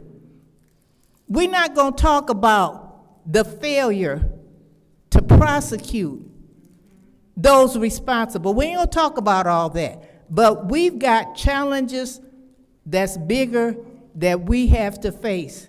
And again, going back to the Village Lake Apartments, we want to hear what you as council people gonna do about it. Now, Tanya, the group that you work with, Color of Law, and other groups that's volunteered, Pastor Thompson, Cynthia Haynes, Democracy Defense. Sorry, Let's see what you're gonna do. Thank you. Thank you. Madam Chair, did you say that was the last speaker? That's correct. All right, so seeing that that is the last speaker, public comment is now closed. So do we have any council response? Madam Chair. Go ahead, Ms. Mashat. Thank you. I did want to comment to the resident who asked about the property taxes and was stating how we were trying to, which I think we all are trying to avoid residents being displaced once again. One of the things that I did introduce 24, was the HOPE initiative, which is the homeowner's property exemption. And what that does is that gives residents who fall within a percentage of the federal poverty an opportunity to gives them some help with their property taxes. So if you cannot pay your taxes for financial reasons, you may be able to reduce the current year's property tax obligation with the homeowner's property exemption program, which is the HOPE program. Residents who are approved for the HOPE are also possibly eligible for pay as you stay, which is called the PAYS program, which reduces delinquent property taxes owed to the Genesee County Treasurer as well. Once you are approved for HOPE, you will need to contact the Genesee County Treasurer to set up a payment plan. But if you want more information on the HOPE initiative, you can go to the City of Flint website to get more information. We do, and I think my colleagues do a great job as well. We do tell people about this program often, but I think now is the time to remind people that the HOPE initiative, it does exist. You can go to the City of Flint website to learn more about the HOPE initiative and some of the information that you would need to use to apply. Also, I am looking at the DDA website. You are correct. So I did go ahead and send off that email that those hours are not on there. So I did send that off to the DDA. And as far as the young man who came and he was talking about the ICE resolution that you would like to see us do so that you can see that we are standing with residents, I have no problem with passing a resolution. However, an ordinance for lawyers is something that we cannot pass. That's not something we can do. But then I will defer to the city attorney about asking about an ordinance for ICE agents to be unmasked. Thank you. All right, do we have anyone else that have want to respond to the public? Madam Chair. Go ahead, Ms. Burns. Thank you. And thank you to everyone. And I love seeing babies in here because they are actually real, and they're with their fathers. And so I don't know how they do on that because they all under 2 or 3. So they're babies. And so I want to say thank you. I won't be able to respond to everyone. We only get 2 minutes. But I do want to say this, that we need to stop normalizing abnormal behavior.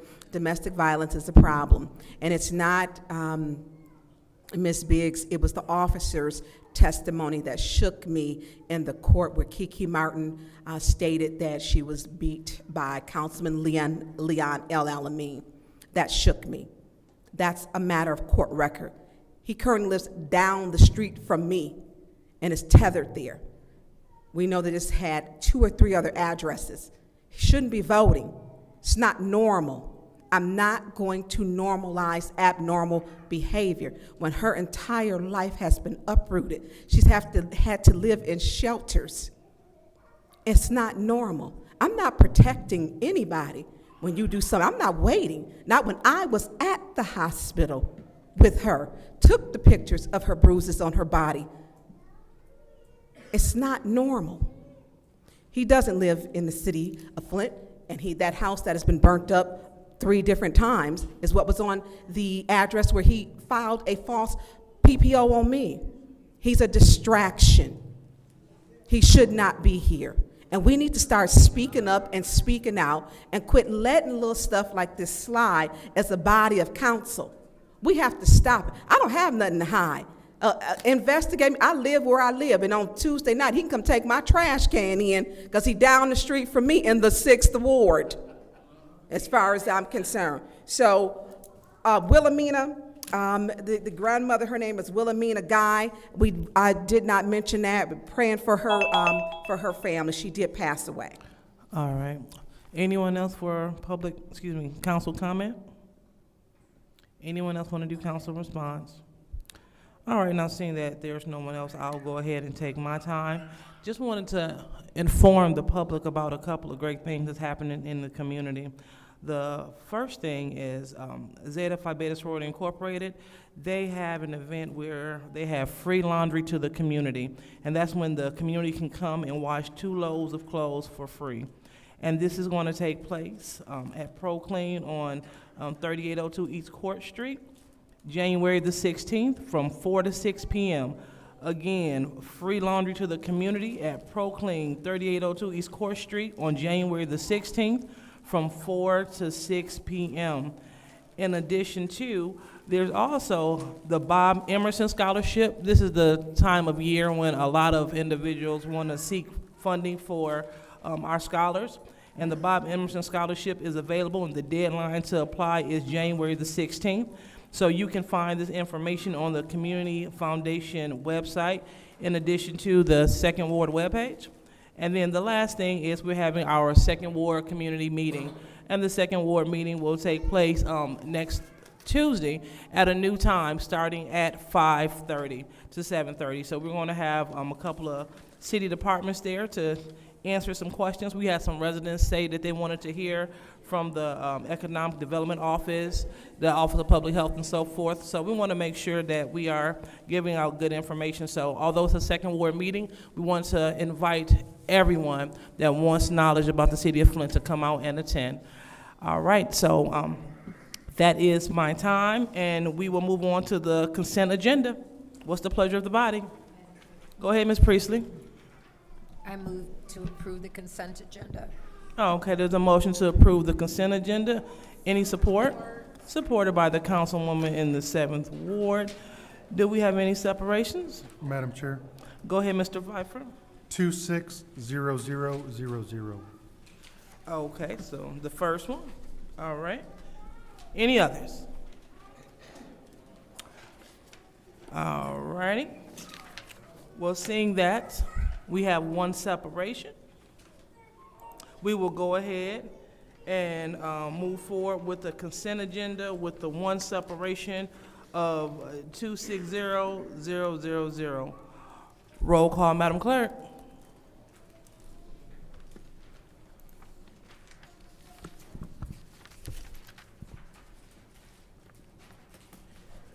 Dr. Lewis? Yes. Ms. Johnson? Yes. Ms. Priestley? Yes. Ms. Winfrey Carter? Yes. Ms. Burns? Yes. Ms. Mashat? Yes. Mr. Pfeiffer? Yes. Mr. Jarrett? Yes. Mr. Alamin is not in. The vote is 8 yes, 0 no. The vote is 8 yes, 0 no. The consent agenda passes. So now we are on to our separation. What's the pleasure of the body?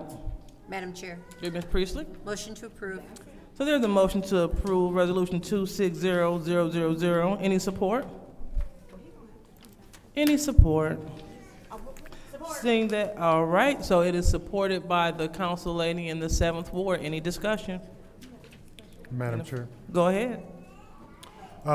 Through you to Mr. Moore. Did you ask for? Mr. Moore. Okay, Mr. Moore, could you please approach the lectern?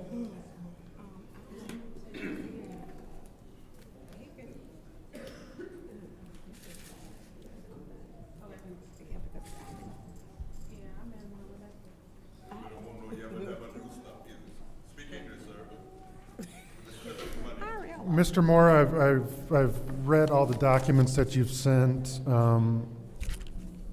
I have two specific questions. Are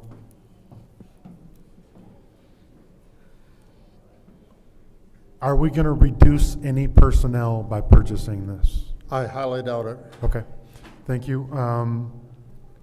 The second question is, how does going to this cloud service benefit the residents of the city of Flint? The first thing I can think of is the security of the system is much, much better. How does it benefit the city residents? That means that all their data, everything that's on our systems, will not be hackable, will not be reachable by others. What data are we talking about that's secure on this system? Excuse me? What data is out there that is not publicly available? Things like their water utility information. That's publicly available.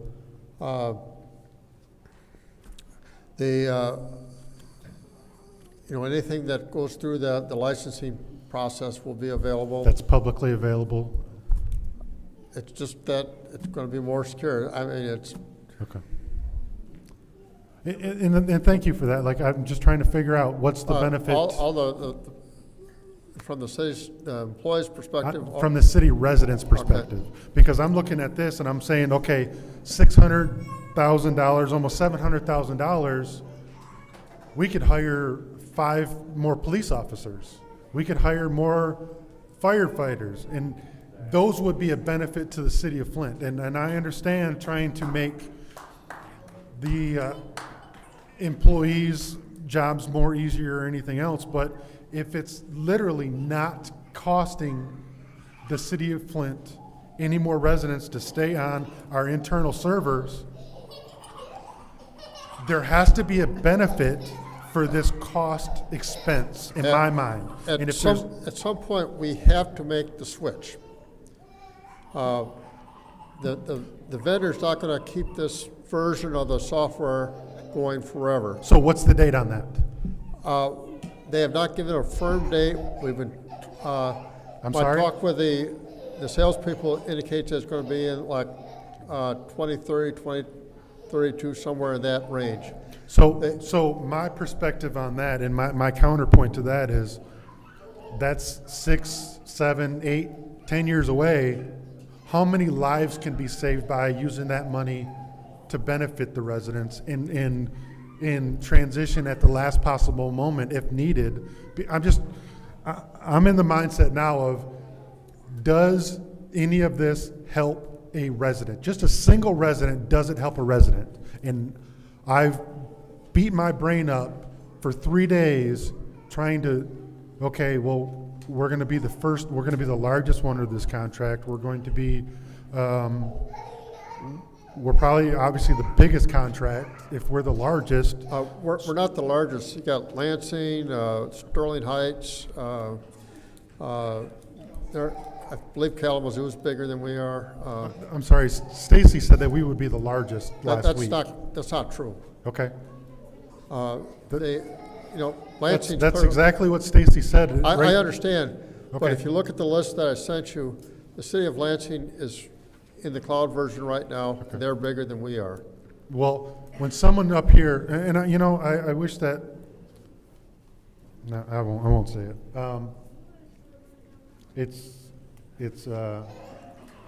Let me just say that this right here is $700,000 that's, in my mind, won't benefit the city of Flint residents. So I understand the report's taken long. I understand that, but could these dollars be used in a more beneficial way? And I say yes, so I'm going to vote no. Thank you, sir. Madam Chair. All right, so Ms. Priestley? So, there are some advantages to going to this program. Mr. Moore and I have spoken about this in the past, and he's got my support on this. How many bank accounts do we have right now? We have roughly 30 bank accounts right now. 30. That's down from 75. Yes. So that's great. But each one of those have to be manually done for our employees. Yes. So, because the current system we have does not help us. It makes it very, very difficult to handle it. We can clearly manage our finances better with the improvements that that system has. We can do the assessments better, more efficiently with that. We can do every application that we have, whether it be utility billing or billing inspectors, we can do better with the improvements that are available in the upgrade. And that does benefit the residents. And currently, we have open positions for police and fire, and people aren't applying. So we can talk about, yes, we can hire more police and fire, but if we can't even get them to apply for the positions we currently have, that doesn't do us any good. And also, so with, how much did the cyber attack cost us? Oh, we probably spent close to $1 million for that. And this would have prevented that, Yes, correct? correct. Because our servers were vulnerable, and they still are, no matter what we do, there's still a vulnerability to any of the servers, correct? That's correct. And we don't have insurance to cover that. That's correct. So having a more secure, and that cost us the $1 million in that, plus it affected our audit. And I'm talking about, this is from the finance side of things. So this helps our employees do their job better. It helps the city overall by keeping our data secure so that we don't shut down like we had to for about 2 weeks. Yep. A year and a half ago. And that affected the city immensely. So I am definitely in favor of this. And as when we were talking about the bank accounts, this allows them to do it automatically and download the bank statements. It allows us to do it, yes, much more efficiently. At some point, we talked last time about changing our credit card processing. Yeah. That would clearly save us lots and lots of time and be better, not just for us, but for the customer. Correct. And I know that there are issues, major issues with the credit card processing company that we have now. And not necessarily secure, but from the functionality on the city side. Yes. And it has affected our audit as Right. well, which costs us more Yes, money. it has. So I know that most of the cost is a one-time fee. It's the training part of this. Right. Training of this. And this is not coming out of the general fund, correct? This is coming out. That's correct, to come out of an internal service fund. We've been saving up for this. So it's not going to, we can't, because it's coming out of the internal service fund, it is not going to affect any dollars for police or fire, correct? That's correct. Thank you very much. All right, anyone else in the first round? Madam Chair, Go ahead, Ms. Mashat. Mr. Moore, I just want to be clear on a couple of things. So In Genesee County, we would be the largest, correct? In Genesee County, we would be the largest, I believe, yes. We're the county seat, Yes. so I would The imagine. county does use some applications, I believe, but we're the only one that uses all the applications. I would imagine we would be the largest because we're the largest Yes. city in the county. Correct? Correct. Okay. It just got a little confusing because I think that there was a question asked, and maybe the question was misunderstood last week, but that's neither here nor there. I know one of the things that we talked about that this software will do that will be a tremendous help to residents is the fact that there are key staff members who are unable to continue to do work and run these programs in the background, correct? And so, go ahead, I'm sorry. That's correct. We have to run some of these programs at night because it slows the system down so much. Correct. And so what we end up with is from anywhere from 2 to 4 hours, people out of commission being able to do other work that they could be doing that would be a benefit to the residents, Yes, correct? that's correct. We also run into people having to work longer hours because they can't run it during the day because there's other important work that they have to do, and so they try to run it later in the evening, correct? That's correct. Correct. And does any of that amount to any overtime, or how does that work when they have to stay longer? We tried to limit the overtime, but it does impact when we can be here. Like you said, 4 hours is, I've had reports run 6 hours and 8 hours before. We will often start it before. So hold on, I'm sorry. You said you've had reports that have gone as long as 6 or 8 hours before, Yes. correct? So that's your work day. That- Continue. I try not to run those during the workday. I try to run those at night. Sometimes you have to run it once, and then you have to run it again with a slight variation, which means it takes you a couple of days to get your work done. Correct. So again, that is lag time, and it sounds very inefficient. Yes. And that does sound like something that would negatively impact residents because you're running an inefficient program, which is stopping you from doing other work, correct? That's correct. All right, or it's slowing down from doing the work that you're supposed to be doing, correct? Correct. Okay, so the reason that I am in support of this is because it will help the city operate more efficiently. Yes. When we talk about the fact that there are hours and sometimes days that go by where people cannot do the work that they need to do because of this software running in the background, because the software running in on their computer taking up all of that time, Yes. I think that we look at a city that, again, already said it, is running inefficiently. But with this software, they will be able to run this in the background and still do their work, correct? That's correct. You will be able to run this in the background and still get us the answers to questions about holiday pay, correct? That's right. Okay. I think, did you have someone from IT here that wanted to say something, or no? No? Hello? Hello. How are you? I'm great. Go ahead. Well, I think user experience is always really important. And another thing I think that's really important, speaking to what Pfeiffer said, is... So we know your name. Can you tell us? I'm Zach. There we Network go. admin. One thing that's really important to remember is that, I guess, waiting till the last minute has never served us well. We can look at what the county did with their cyber attack situation. Mhm. They brought in a network security architect after they got attacked. Correct. The city, we were allowed to finally bring in a network security person after we were hit. It wasn't the first time we asked. And so with this software, because that cyber attack cost us a lot of money, a lot of downtime, council still hasn't recovered. That's how we end up with clerical errors, and we're still using Word documents from that cyber attack. So go ahead. Yes, so that's also a consideration. If you also think about the fact that that system being down was the reason that we were down as far as serving the public for a week or two. Correct. If that was in the cloud, we would have still been up. Would have been fixing other things, but that system would have been up. Being our main ERP system, personnel data's in there, social security numbers is in there, financial data's in there. That's important data. So it's financial data. That's citizens' data. So this protects important personal financial data. It protects your social security number, all of that It's the stuff. types of things where Okay. people need to go out and get identity protection insurance because that data is breached.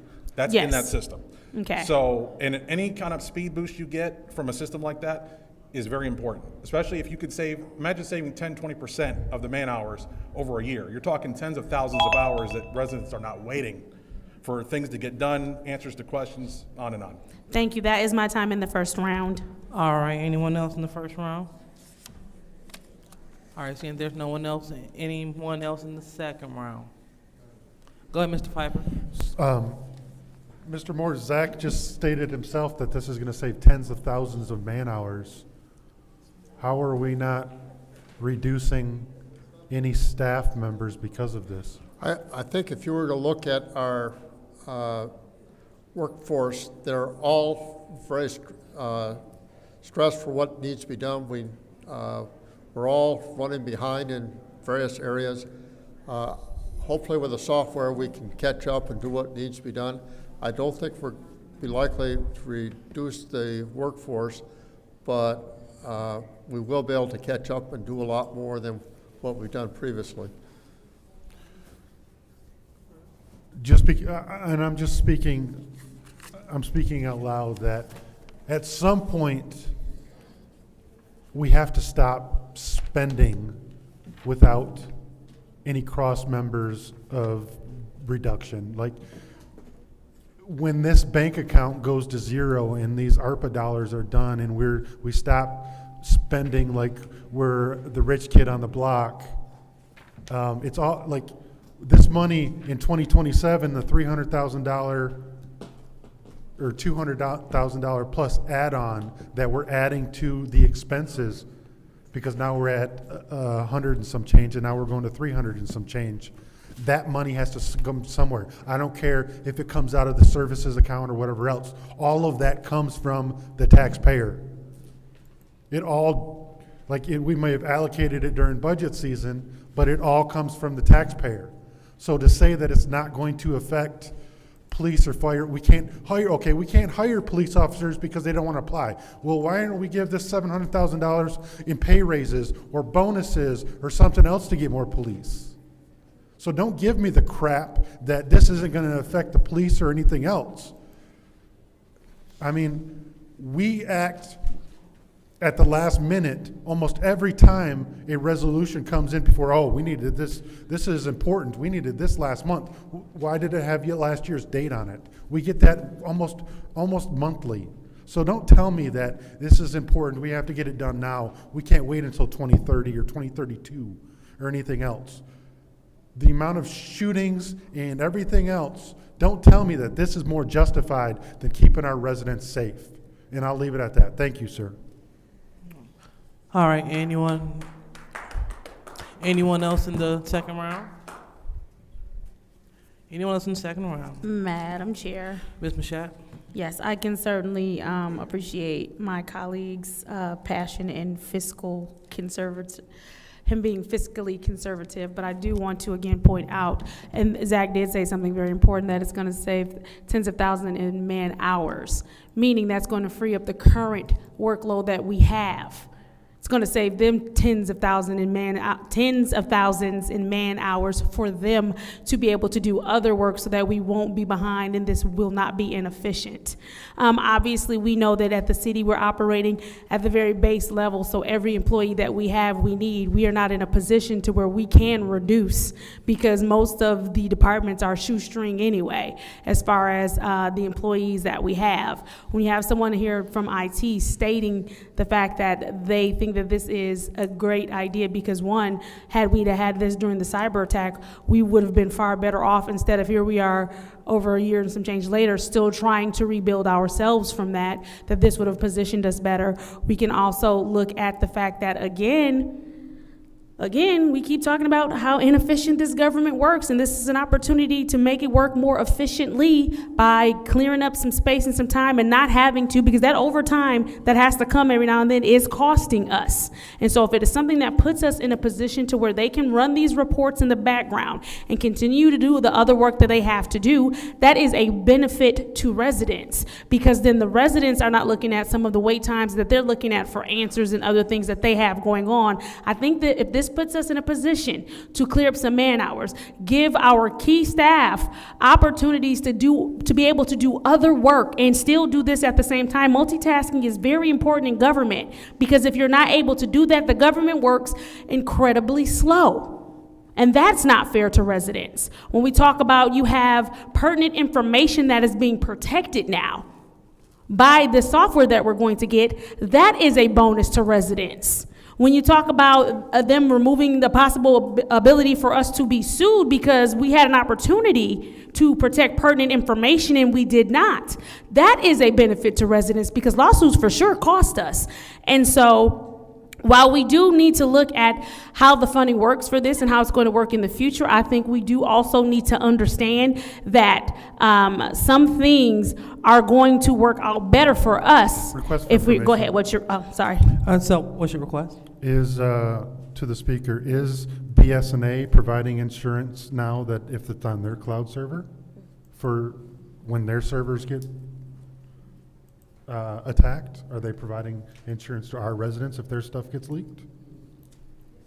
So again, and thank you, Mr. Pfeiffer, I think that is a fair question. I know that we are responsible for the city of Flint.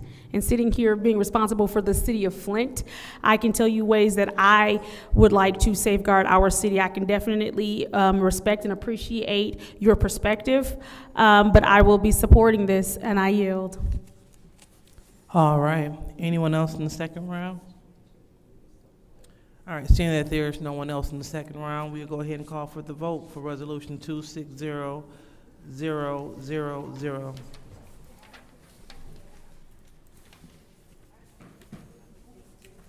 Roll call, Madam Clerk.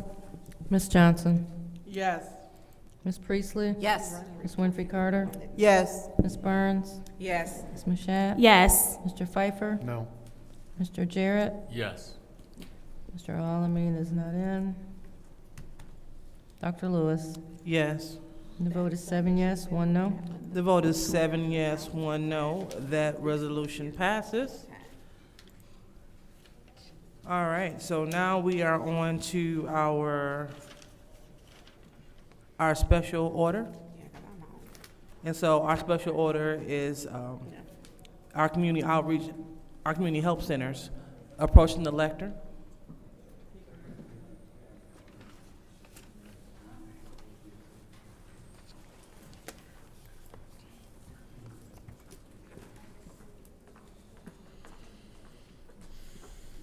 I'm getting old, y'all. It takes a little longer to get up here.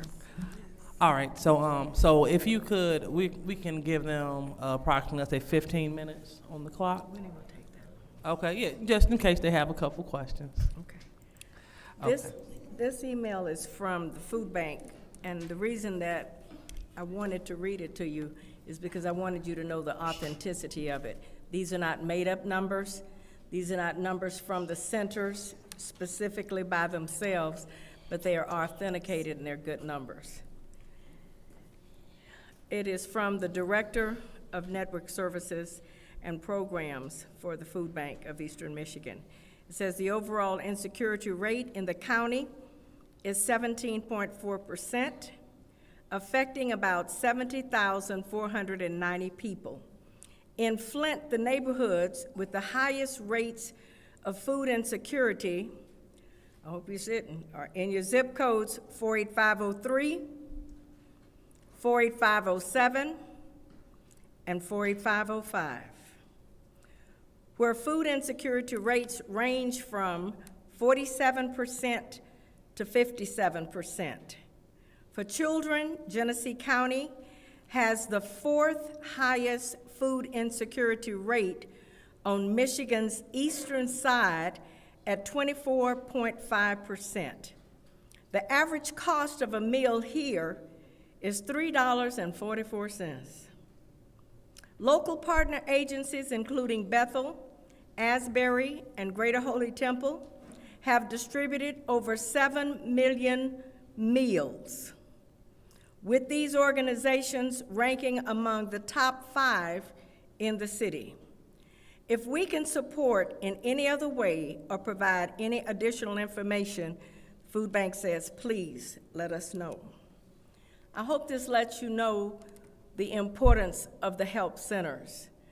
And even though they gave the highest ranking of those particular zip codes, those zip codes almost touch each of your wards. So we're asking for support And you can only imagine how we felt when we found out 4 weeks ago that it was over. We were very fortunate because the Food Bank of Eastern Michigan went to Genesee Health Systems. And Genesee Health Systems was once our fiduciary when the water crisis first started. They understood the situation. However, there is a cost to this, which is why the food bank gave us the numbers so that we could ask for what is needed. They gave each center $10,000, but let me explain that money does not come to the center. That money stays with the food bank, and we then must apply every week for a truck to come. I can supply you with pictures so you can see for yourself just on last week from us what it looked like. And I could not even imagine myself telling the people the line looked like the water line 10 years ago. I was shocked. And that's because so many people today don't have food. We're just talking about the basic necessities, and when I looked and saw that the children were included in this report, it really broke my heart. You'd be surprised. One family came up and said, I've got 7 children. Thank you. Another one came up, I've got 9. Thank you. And we also have the statistics that Flint is one of the targeted cities for minority and people of color in the whole United States. It's not by happenstance, it's by design. And I feel that it is important to us that we step up as a faith-based organizations and we do our part. We're not asking for any money for ourselves. We're not asking you to help us keep going for our organizations. I'm asking you for money for the food that goes to us to help us to be able to do what we need to do for the people in this city. Hello, Flint City Council. As Ms. Jones just mentioned, we're in a dire need at the moment to be able to feed the residents of the city of Flint. With the notice that just came out about us about to close, came a dire need for the residents to come in at record numbers, needing consumables. And it is, you would not believe the numbers of people that we've had. The increase have been at least anywhere between 30 to 40% increase in foot traffic alone. That's true. That have came in. It's costing us at least an extra $20,000 to $30,000 every 3 months just off of our payroll. That's not even grant money. And we can't sustain. We can't continue to work like this. So we're just asking if there's any way possible that you can help us or assist us in finding additional funding to keep these help centers up and going. We will be blessed. Thank you. All right. So, thank you. Is that all? We're open for questions. We're open for questions. Okay. All right. So, anyone will have a question? Go ahead, Mr. Pfeiffer. Hello, thank you for coming. Quick question for you. So I've been seeing some stuff online lately. Do any of your help centers ID any of the people coming up? Mr. Pfeiffer, that is an excellent question. And I think the answer is no, right? Yes, it is. We don't ID. Yeah. However, we do get the information as far as how many is in the household and that kind of thing. We have had ICE on our premise. No, I'm not. Oh, So this is not an immigration follow-up. Oh, I okay. don't. That's not the city's wheelhouse. We also get zip Why codes. would you want ID? Because everybody is putting out where to get food on different days Mm-hmm. of different weeks, and I'm seeing a majority of these folks don't live in the city. So I don't have a problem Oh, I giving see money what to you- the I help see what you're centers. s- I see. But if the city of Flint is giving money to the help centers, it should help city of Flint residents, not Burton, not Mount Morris. That's where I'm going. We with it. do get zip codes. We get the zip codes, But not you the ID. verify zip code. Is there any verification? Like, if I live in Grand Blanc and I know that you're asking zip codes, I'm gonna give you 48507 or if there's no verification. I understand. And I'm, We can do that. That's not a problem because we did it during the water crisis. like, So it's not a I just problem. feel like now, there's somewhat of a game going. I'm not saying that everyone is gaming the system, but it seems to me now that they've cut back on different things with the bridge program or whatever else. Now they're trying to game this system and literally hitting yours on Tuesday, yours on Wednesday, yours on Thursday, and then selling bridge card money or anything else. Like, obviously, we can't stop any of that, but we can have checks and balances on our dollars going to help the folks that really need it. We had checks and balances during the water crisis, and we did require ID. So that's not a problem for us. So we can implement Sure, that you on can. this program? Sure, absolutely. We did it for what, 5-6 years? And I don't know if my And colleagues we would also support did it having during that, but COVID. it's, to me, there has to be a level of folks that visit your That's centers fine. We from, don't have from a different problem. places that are on the feeding off the taxpayer dollars of the city of Flint. And that's what I want to stop. It's not a problem, Mr. Pfeiffer, because I plan on asking the county to help too. Be honest with you, because we're on the east side of Flint, and the majority of my clientele that come through are white, and they live, a lot of them, on the east side. I'm sure that, So- I'm sure that there's folks that come from Mount Morris or Burton or everything They else. probably come from everywhere. Yeah, Everybody has yeah. food insecurity, but we have no problem whatsoever asking for ID, none. And I'm not saying that those folks don't need help, but I'm saying that if our municipality is designed to help our residents, then if, no offense, if you need money, if people come from Burton or Mount Morris, I Sure. hope that you folks will go in front of them and say, I've gotten 25 or 50 or 100 folks from Burton, help us out. That's not a problem. We have to turn the zip codes in anyway to, I just like you to verify. we don't have a problem verifying. We did it for years. Okay, thank you, I appreciate it, thank you. Sure.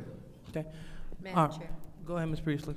And I think I discussed this before in prior discussions when we talked about identifying zip codes, is that 48505 includes parts of Beecher. I 48506 don't- includes part of Burton, outside of the city of Flint. I had a friend who lived in Burton, and her zip code was 48506. Now, remember, certain portions of Burton is considered as Flint because of the water.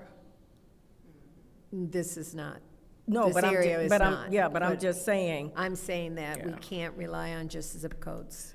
no, he's asking for ID. Right. So we have right. no But I problem want with that. to, I just want to clarify that Oh, zip it's fine codes with are me. not a good indication of where they are in relationship to the city. I got you. And, I think what they were trying to do is show the importance of the help centers themselves.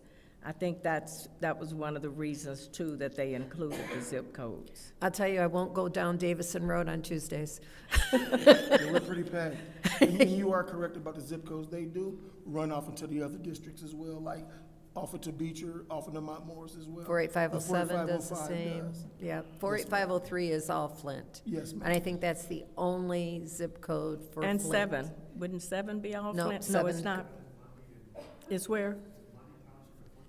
Oh, okay. Yeah.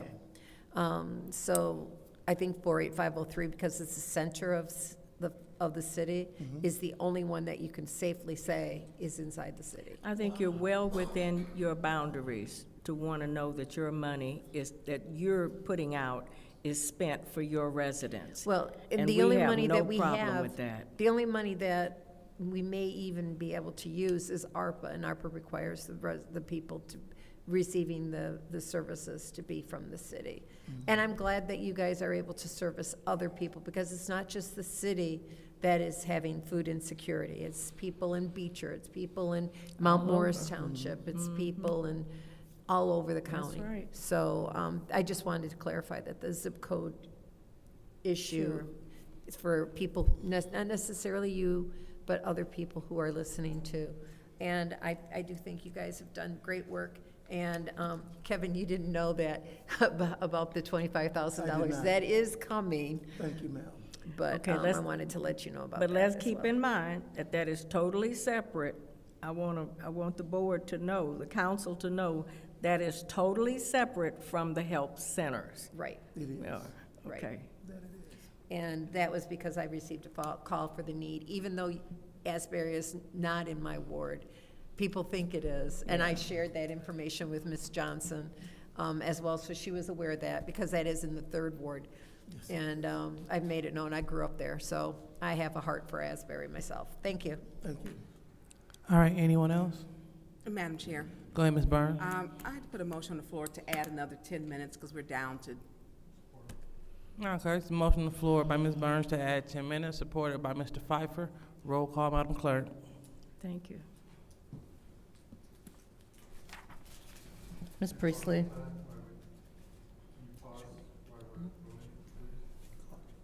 Oh, yes. Ms. Winfrey Carter? Yes. Ms. Burns? Yes. Ms. Mashat? Yes. Mr. Pfeiffer? Mr. Jarrett? Yes. Mr. Alamin is absent. Dr. Lewis? Yes. Ms. Johnson? Yes. The vote is 8 yes, 0 no. The vote is 8 yes, 0 no. So we have an additional 10 minutes added, making the time 11:45. Okay, go ahead, Ms. Burns. Thank you. Thank you, Mother Jones. So we do have another help center, St. Mark is one.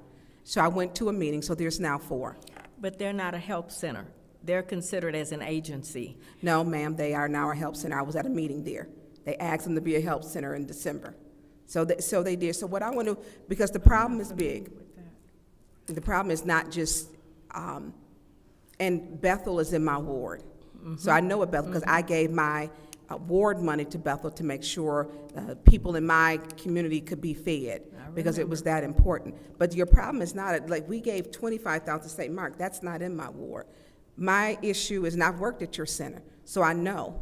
I've worked at R.L. Jones, I've loaded cars, packed bags, I've did the work. And so I know how it wraps around. But what we have to do is make sure that it is fair and equitable for all of the help centers. If we're asking for money, how much are you looking to get for you? Because there's only 2. No, Harold it's 3. It's 3. It's 4, actually. But Harold is not here. Can I ask a question, if Yeah. you don't mind, Councilman? We were voted on by the community back during the water crisis, as you know.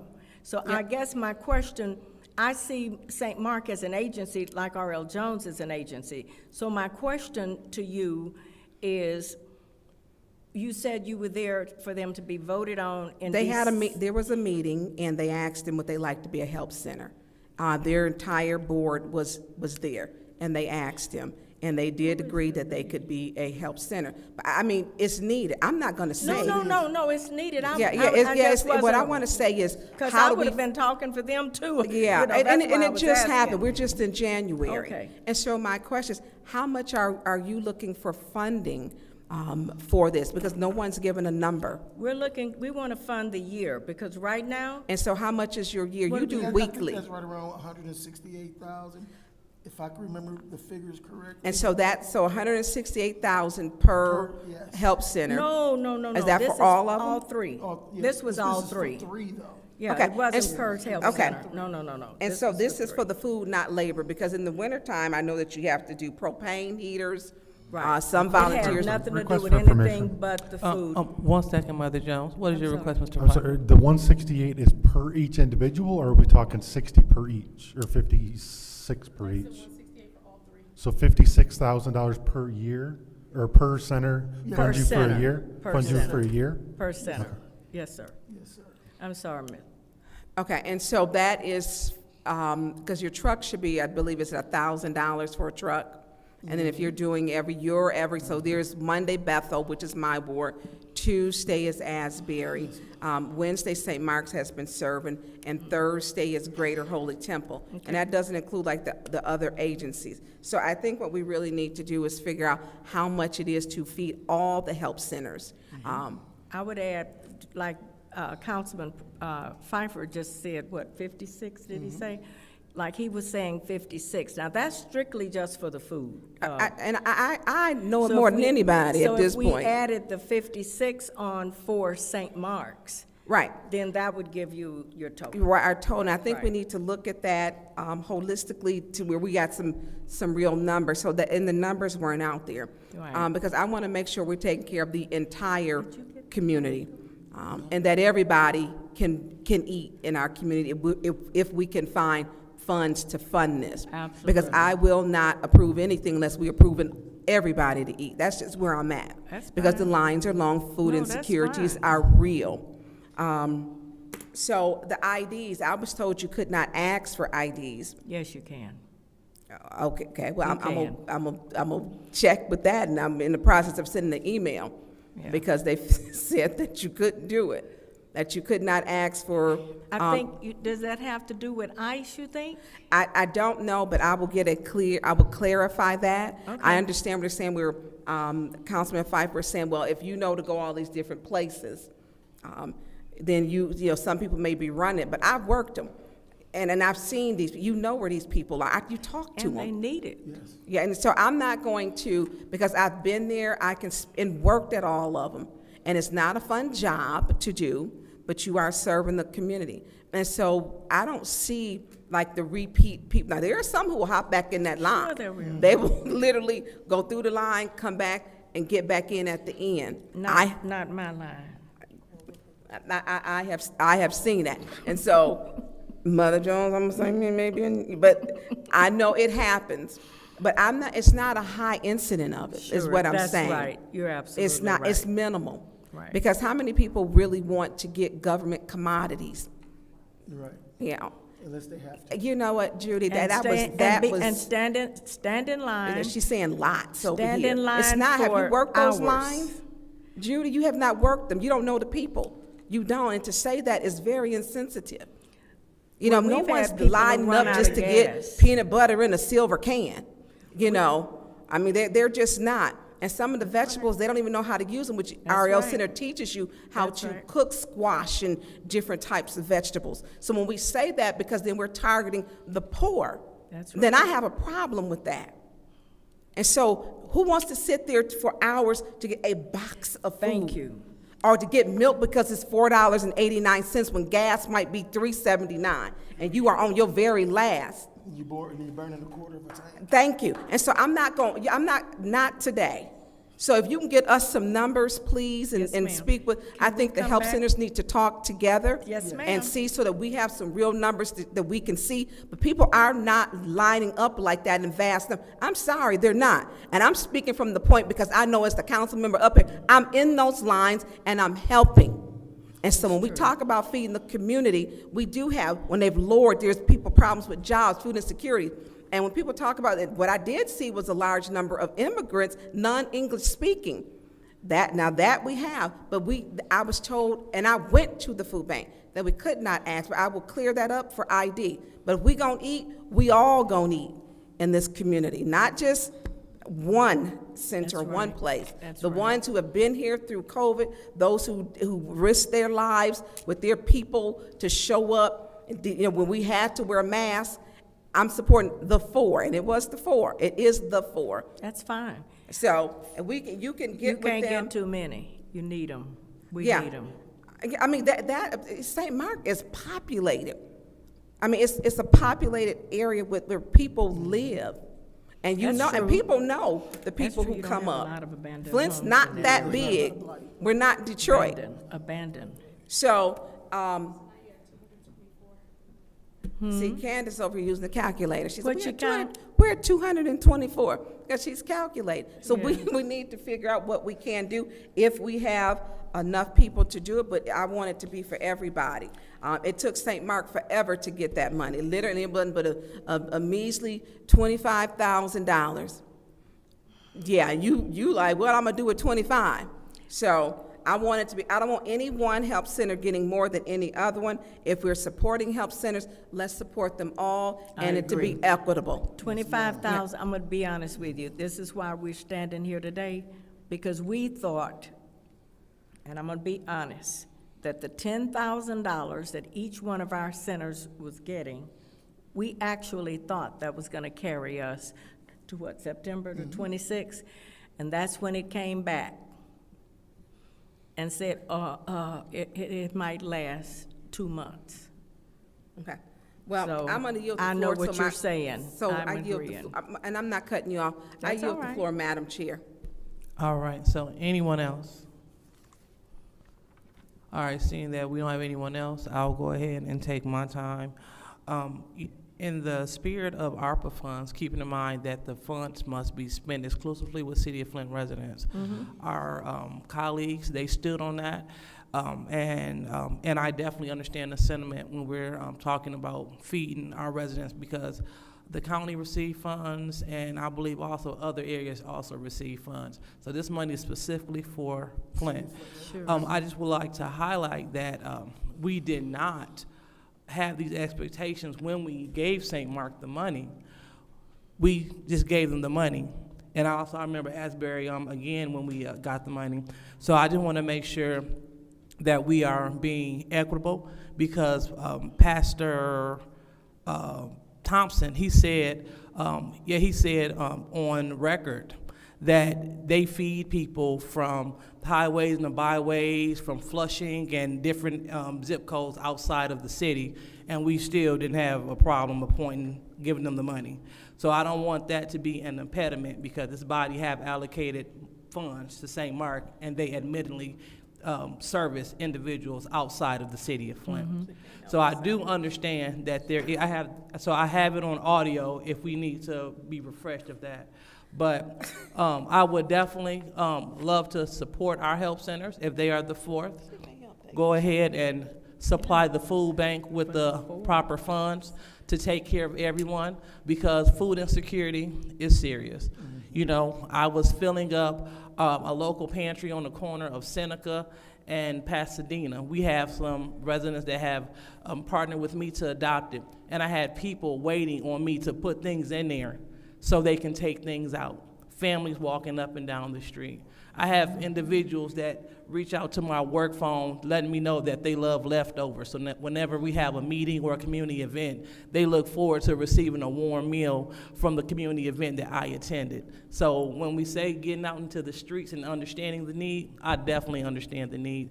So hopefully we'll be able to put something together for you for the help center. So if you said everyone is 158,000, and that looks like it's what, 56,000, and then we add that. I want to make sure my math is right. So we're looking to, if we were to fund 4 help centers, it'd be $214,000 around that amount. 24. 24. 224. Thank you. Okay. And so this would take care of the help centers for the duration of 2026. And give us time to Okay, do something because else. this money must be spent by the December 31st, 2026. So this will ensure that, and we have monies left over. And so to our finance Request, chair. how much is left? Request, how much is left over? Pause the time, please. So that is through to our finance chair. Our finance chair does not know. So, however, Madam Chair. what we can do, go ahead. I will get that information. We need food access categories where we're asking how much money is left. We will get that information for you. Okay, so just in case, I don't know if we have already expended that, but just in case there's not any more left, you know, you can start the time back here. So we approved money to go into the general fund under ARPA, which states that money cannot be spent without council approval. So I don't think that we approved $40 million worth of spending between 2024 and now. So looking forward to getting back with you. All right, thank you. And making sure everyone on this body spoke that wanted to speak. All right, so thank you all so much for your time. And thank you so much for having us. Thank you. All right, there's a motion to adjourn by the Councilwoman of the 4th Ward. Any support? Candace said she supported. Okay, supported by the Councilwoman in the 7th Ward. Roll call, Madam Clerk. Ms. Winfrey Carter? Ms. Winfrey Carter? Yes. Ms. Burns? Yes. Ms. Mashat? Ms. Mashat? Ms. Mashat? Yes, I'm sorry. Mr. Pfeiffer? Mr. Jarrett? Yes. Mr. Alamin is absent. Dr. Lewis? Yes. Ms. Johnson? Yes. Ms. Priestley? Yes. Vote is 8 yes, 0 no. The vote is 8 yes, 0 no. The time is now 7:28, and this city council meeting is now adjourned. Have a great night.